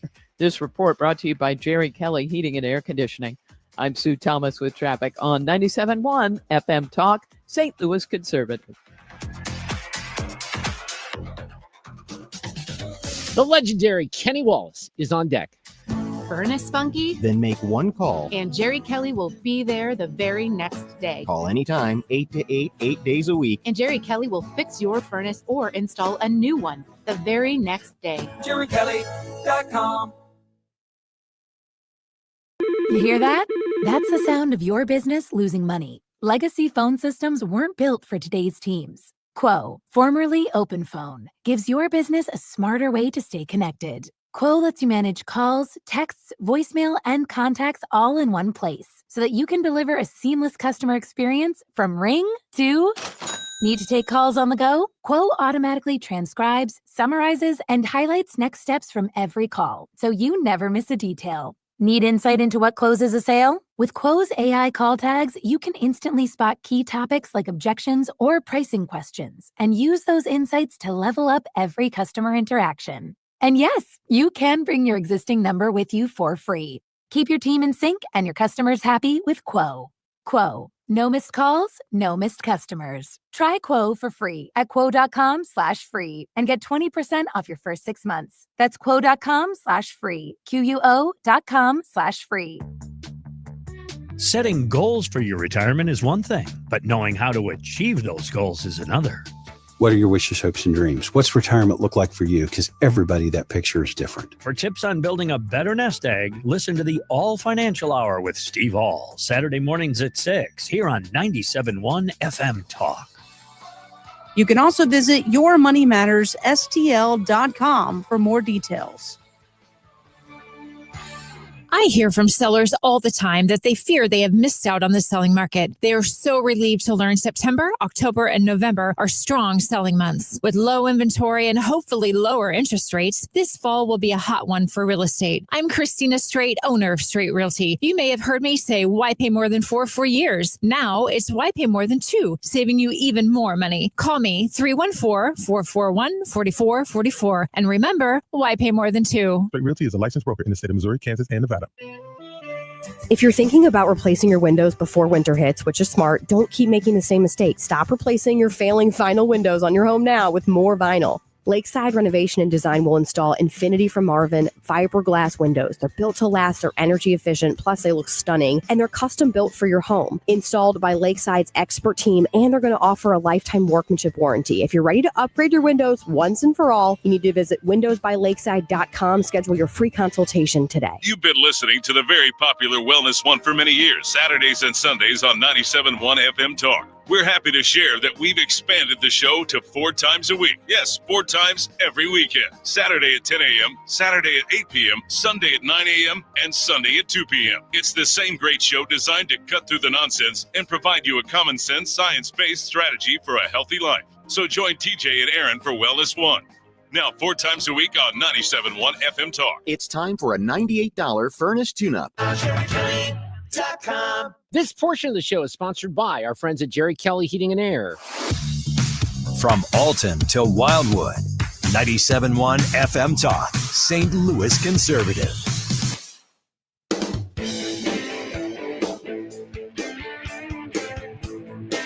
Sue Thomas with us, of course, doing traffic. And Sue, you noticed something on the legendary Kenny Wallace's Twitter page, I think, that caught your attention, didn't it? Yeah. And I saw him on there making an announcement about the dirt track event that goes on at the Dome. And I thought, oh, no. So I brought it to your attention. So what's the scoop, Kenny Wallace? What are you retiring, or are you just not doing this race? Is there some news here that we have to break? Is it because you're too old and incapable? What is it? I just want to know the truth. Well, okay. So, I had a really good year, won a lot of races, and wrapping up some championships that we'll talk about later because, I don't want to get ahead of myself. We're still doing a little bit of racing. But, as I get older, everybody around me gets older. So it's like, hey, you want to go to the racetracks with me? Oh, my wife and this and my kids. And so you tend to lose all your help. And Yeah. I it's just the way it is. And there's these memes out there on Instagram. It's like, as you get older, your circle gets smaller because nobody wants to do anything. I'm still digging hard, but I am getting tireder. So I'm going to start like a baby. I'm going to wean myself off this racing a little bit. And the dirt inside the Dome in like early December is, a really great event. And they put on a hell of a show. And I made a little announcement. Everybody expects me to be there, guys. Right. Everywhere I go, see you at the Dome. And I just said, hey, I'm getting too old. That event is too hard on me. I'm sorry to disappoint y'all. There'll be 30,000 people there. And so I just announced that, hey, listen, I'm going on a cruise with my wife. My Dome, racing at the Dome, those days are over. Okay. It's understandable, I'm not quitting racing. Yeah. Well, you're just kind of facing some of the realities as you do get a little older into this sport. So you're not giving it all because you're going to, I can't see you just giving that up cold turkey. You'd miss it so much, right? Yeah, 100%. Yeah. I couldn't say anything any better. Yeah. So we stay closer around home. And if I travel, I usually drive somebody else's car. Oh, really? Just because of Oh, yeah. It's a lot easier that way. Yeah. Yeah. Well, that makes sense. The the kid that builds my race cars, Nick Hoffman, he was from Belleville, Illinois. His family kind of followed us to Charlotte. Well, they're still down there. Well, Nick builds my race cars, and he builds hundreds of race cars. So we're good friends. So in February, I'll fly down there, and he'll field the car for me. Of course, I pay him for it, but it's way better on this old man. Awesome. Well, Sue brought it to my attention. I knew you were out there. Well, you're always out there on the Instagram and on Twitter making announcements and doing coffee with Kenny and all that stuff. We just thought we'd check in on you and see how things were going overall because we had not touched base with you in a few weeks. So that's some interesting news. Not completely sad news, but just the reality of where you are professionally. Yeah. Hey, I want to let you know something on another note. We're all you guys are coming up in 25 years pretty soon. Yeah. And I got a couple little congratulations to you guys. You'll hear them later on.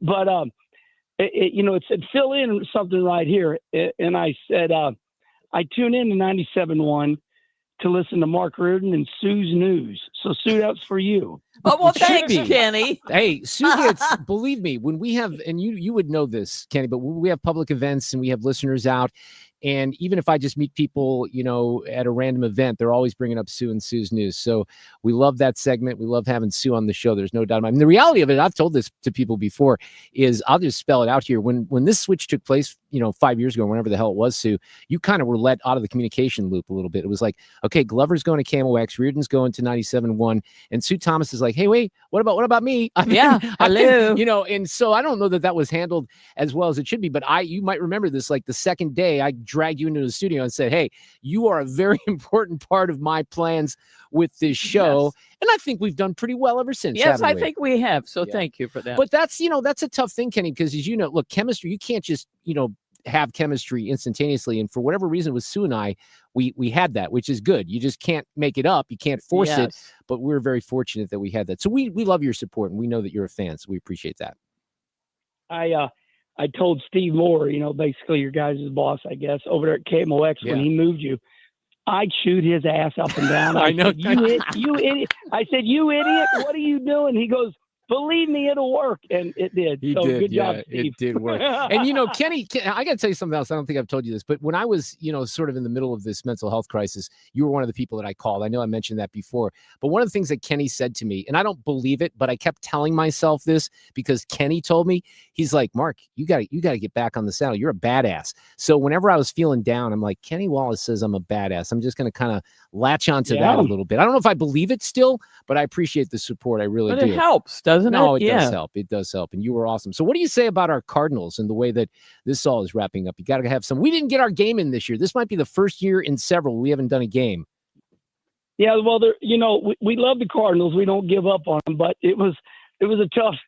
Here's my synopsis of the Cardinals. The best thing I've heard in years was the new general manager came out a couple of days ago, and he said, "We hear you, fans. The message has been delivered. We expect to be a World Series team." And, and I'm like, okay, that was it. I haven't heard that in a couple of years. So, my gosh, we lacked a million less this year in the grandstands. More than that. I mean, it's just devastating. We're used to seeing that place so packed, and we started looking like Pittsburgh. I mean, I remember the season. Look, Milwaukee's an amazing success story, and I can certainly root for them in the postseason, despite them being a division rival. But man, dude, when I first moved up to Milwaukee and Milwaukee County Stadium was there, and they were still in the American League, they were like, even when they went to Miller Park, you go to, April, May, even parts of June, there were like, 300 people in the place. And it's kind of an ugly look. We've seen it in Pittsburgh and in Cincinnati, and you're not used to seeing it here in St. Louis. So hopefully we can latch on to at least one free agent over the offseason and give us some hope. But Kenny, always great to catch up with you. I hope all is well. Are you traveling anytime soon outside of the cruise? Well, going to head to Charlotte, North Carolina Saturday because Sunday morning we do Trackside Live. I do about 11 of those pre-race shows, just live in person. And they're I call myself the new Walmart greeter. I'm retired, but I'm still hustling. You're a great Walmart greeter. Have a great week and a great weekend. We'll talk soon. Okay, all bye, right, take gang. care. Traffic from the 97.1 FM Talk Traffic Center. On the roads, I'll tell you what, it's thinning out nicely. Traffic is. And if you're westbound on 70, it's just moderate volume at Jennings Station Road, past the airport, pockets on out through Wentzville. 64 is kind of the same way. In other words, it's just moderate volume, and it's pockets Kings Highway out through the 70 split. Now, we have a jam in both directions still on Olive at Old Bonham, where there was an accident. And if you're headed into Illinois, there's an accident, 5564 at the 70 split, causing a delay behind it. I'm Sue Thomas with traffic on 97.1 FM Talk, St. Louis Conservative. Brought to you by Valvoline Instant Oil Change. Service you can see, experts you can trust. At Valvoline Instant Oil Change, we perform an 18-point maintenance check with every oil change to help make sure you're good to go. And? You're good to go. We'd let you know if we found something in our check. Valvoline Instant Oil Change. Thorough and honest, come with no charge. Banner Construction is a great company that's been around here since 1993. They've been an awesome sponsor of mine for a long time on this station. And the aforementioned KMOX, Bill Coffin, Sam P., they believe in excellence at Banner Construction.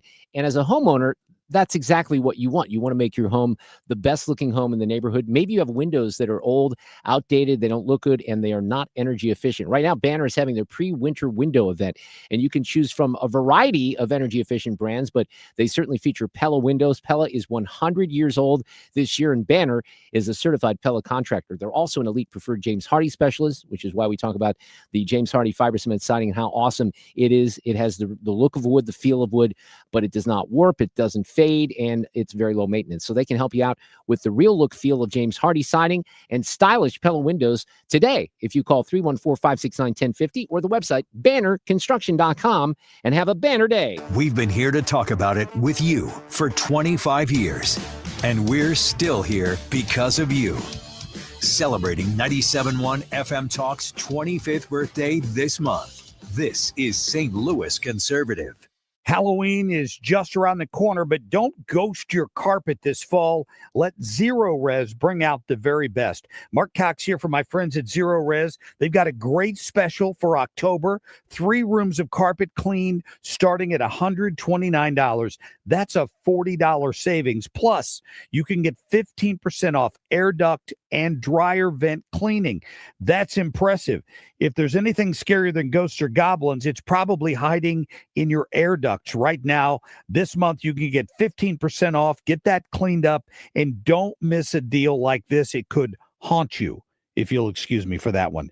Zero Res has a 4.9 rating on Google, over 5,900 reviews. So schedule your appointment with ZeroResSTL.com or call 314-474-2020. Tell them you want the 97.1 FM Talk special. It's Zero Res. Spell it backward or forward. It spells the same. Are you nearing retirement and don't know if you have enough money saved to retire? That is scary. Do you have a written retirement financial plan in place? Well, when it comes to retirement planning, the trusted team at Financial and Tax Architects are the best. They've helped people all over St. Louis retire with confidence. And that's what you want. You want to retire with confidence. Now, they offer a one-night, 2.5-hour adult education class called Retirement Planning 101. They hold these at colleges over the St. Louis area and in Illinois. No cost, no obligation, just learning.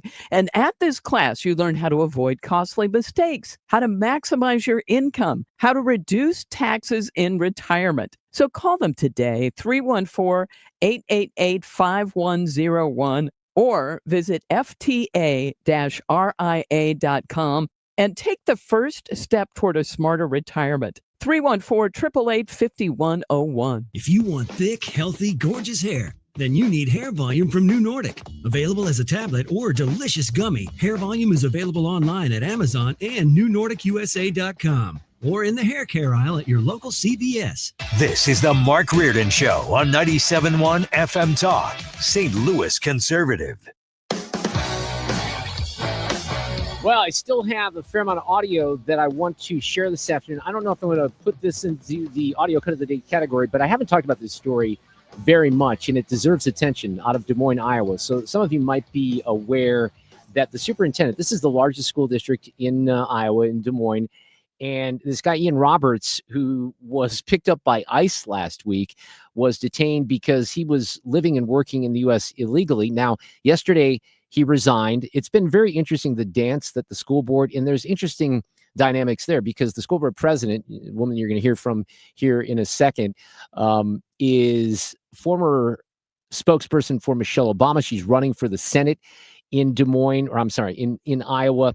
But they've got bigger problems now because even let's say I'm going to play you some of this stuff here, and they didn't fire him right away. They should have, knowing what we now know. And this is outside. I'm going to make this very clear. Outside of the immigration issues, there were other issues, but they didn't want to really do anything about it until he finally resigned yesterday and said, "Okay, we're not going to continue with this because more information was coming out that did not make him look good." So his attorney calls the school board and says, "Okay, we're out." Friday morning, everything changed for all of us, including Dr. Roberts. The individual who was leading our district with energy and enthusiasm was detained by ICE agents. Since that time, this district, the Iowa Department of Education, the Department of Homeland Security, and others have learned that his citizenship and status and eligibility to work in the United States is not what we were led to believe. We gave Dr. Roberts an opportunity through his attorney to provide any information that would substantiate his claims by answering a set of questions regarding citizenship. He did not provide the board with the information we requested. Instead, he submitted a letter of resignation through his attorney. Okay, but it gets better than that. And this is where, you had an elementary school stage a walkout on Monday because this guy was picked up by ICE. You had all the progressive teachers worked up into a frenzy. But a couple things happened along the way. First of all, they realized that there's a little bit more to it. The guy, had a weapon on him, $3,000 in cash. He left a car in the woods and he tried to run away from ICE. And then there's this little nugget here. So you can take everything else out of the equation. Take everything about him not being here legally, about having the gun, about having the cash, about lying. Take all that out of the equation here. And let's say that maybe one of you listening right now is a school administrator or a principal, a superintendent. You have to usually provide your education background. And if you're a professor, you usually have a PhD. If you're a superintendent of schools, you have a PhD. This guy did not have a PhD. So they go to Morgan State University. He claims that he got it in 2007. Even the Associated Press was forced to do some actual journalism here. They get it through a public records request. He's enrolled in the doctorate program from 2002 to 2007, but he did not receive the degree. It declined to say which degree requirements that he had not met. But this is where it gets even better than better. The school board learned before even hiring this guy that he didn't have the PhD, but it still chose him to lead the district, which has like 30,000 students. The board operates in good faith in partnership with the search firm that we used. And so a search firm is hired, very typical in a process. The board contracts with a search firm, and the search firm is given a set of parameters for what we're looking for in a superintendent. We go through the interview process, and then they in turn work with a third party to do all of the vetting. There was nothing in the information that was given to us to allude to any question about his citizenship. So she is deferring blame on the search firm, which may in part be true. I don't know. Look, they pay. It's just, this is such a racket. I need to get into this racket. I really do. Be a consultant and, just tell school districts what to do. I should have got into the DEI game a long time ago because it is just such a grift. And there are people making a lot of money. So they spend tens of thousands of dollars on search firms that are supposed to get you good candidates and maybe vet those candidates. And in this particular case, he's an illegal that was deported, that shouldn't be here, that ran from ICE, had a gun, $3,000. Oh, and he didn't get the PhD that he claimed to have. Oh, and yeah, here's something else. We knew that when we hired him. How in the world can that happen? She says, well, he lied. We can tell you that on his I-9, he stated he was a citizen, and he provided 2 forms of verification, a driver's license and a social security card. As is typical in other organizations, this is what employers ask of their employees. And as an employer, we trust employees to fill out the required forms truthfully and provide valid documentation. So, the reporting says, look, the resume claims they may not be legally disqualifying, but they should have raised concerns about his integrity, his, I don't know. It's a baffling. And then the other thing that's weird about this is the guy was extremely well liked. He seemed to have an outgoing personality, and I'm not even saying he was bad at doing his job. I really don't know. I don't have that perspective at all. But he ran in the Olympics. This is interesting. He ran in the Olympics for Guyana. He had 2 decades of experience working as an educator across the country. He's used his doctoral title all that time, even though he didn't have it. So, and I cannot even remember, I don't know if anyone has answered the question of how he got on the radar of ICE. I'm not sure if that has come out, but the whole story. Oh, look at this. There's a St. Louis connection. After he got his Des Moines job, but before his term began, Roberts was at the center of a costly personnel settlement involving his treatment of a key subordinate and a longtime colleague. It was intended to be kept secret. And this is another scam with school districts out there. All these guys that get fired and ladies in school districts, they all have something like this. A lot of them do. And then they get hired at the next school district. It's unbelievable. So it says that the former director of HR for the Mill Creek Township School District, Melody Ellington, claimed that she faced unspecified unlawful treatment after she was hired and worked for Roberts from July 1st, 2021 to September 30th, 2022. The two, I didn't see that until just now. The two previously worked together in St. Louis from 2015 to 2018, where Ellington was budget director and Roberts was a network superintendent. So we have a St. Louis connection. I'll use this as audio cut of the day without the sounder. This is Joni Ernst from Iowa. He's an illegal immigrant holding such a position as this, but that he's a gun-toting illegal alien as well around children. So, yes, I think it speaks for itself. Iowans are not going to approve of this. They will not approve of Jackie Norris as the president of this school board. It's unheard of. Yeah, I mean, she's going to have to resign probably, but we'll see what happens. But I love the St. Louis connection. I had no idea. Traffic from the 97.1 FM Talk Traffic Center. Looking good on the roads. Things are thinning out nicely. Westbound 70 looks great out of downtown. Maybe a slow pocket at 94, but that's it. We do have an accident reported northbound 170 near Airport Road. There's some slow-moving traffic there. Westbound 6440, moderate volume approaching Hampton out through McCausland. Eastbound is slow at the Innerbound. And then westbound, a slow pocket or two headed out towards 70. And 55 looks pretty good. There was some moderate volume at Bates. And on the Illinois side, that earlier accident left us with a bit of a delay. Eastbound 5564 headed for the 70 split. I'm Sue Thomas with traffic on 97.1 FM Talk, St. Louis Conservative.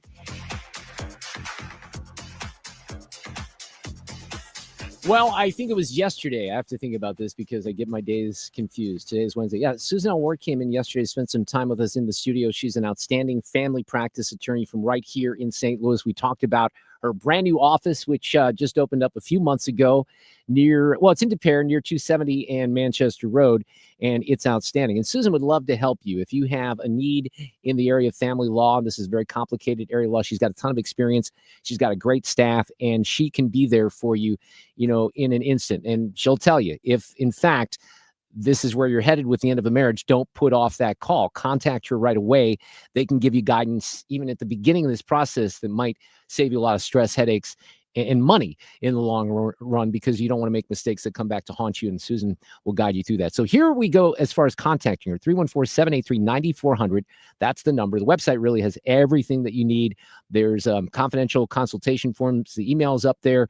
You can call the office, swing by, meet them in person. Look, get to know Susan before you hire her. She would encourage that. You can find out more on the website, stlfamilylaw.com. The focus on family law, the emphasis on you, Susan L. Ward. We, without hesitation, recommend that anybody work with ThrottleNet. The experience will be as good as it's been for us, for anybody, because you'll get a true partnership and you'll be able to rest easy that you're going to get the service that you need, while they're also doing all those things that you don't want to have to think about, that you don't want to have to worry about. They're always doing that in the background for you. Don't wait for your next IT crisis. If you're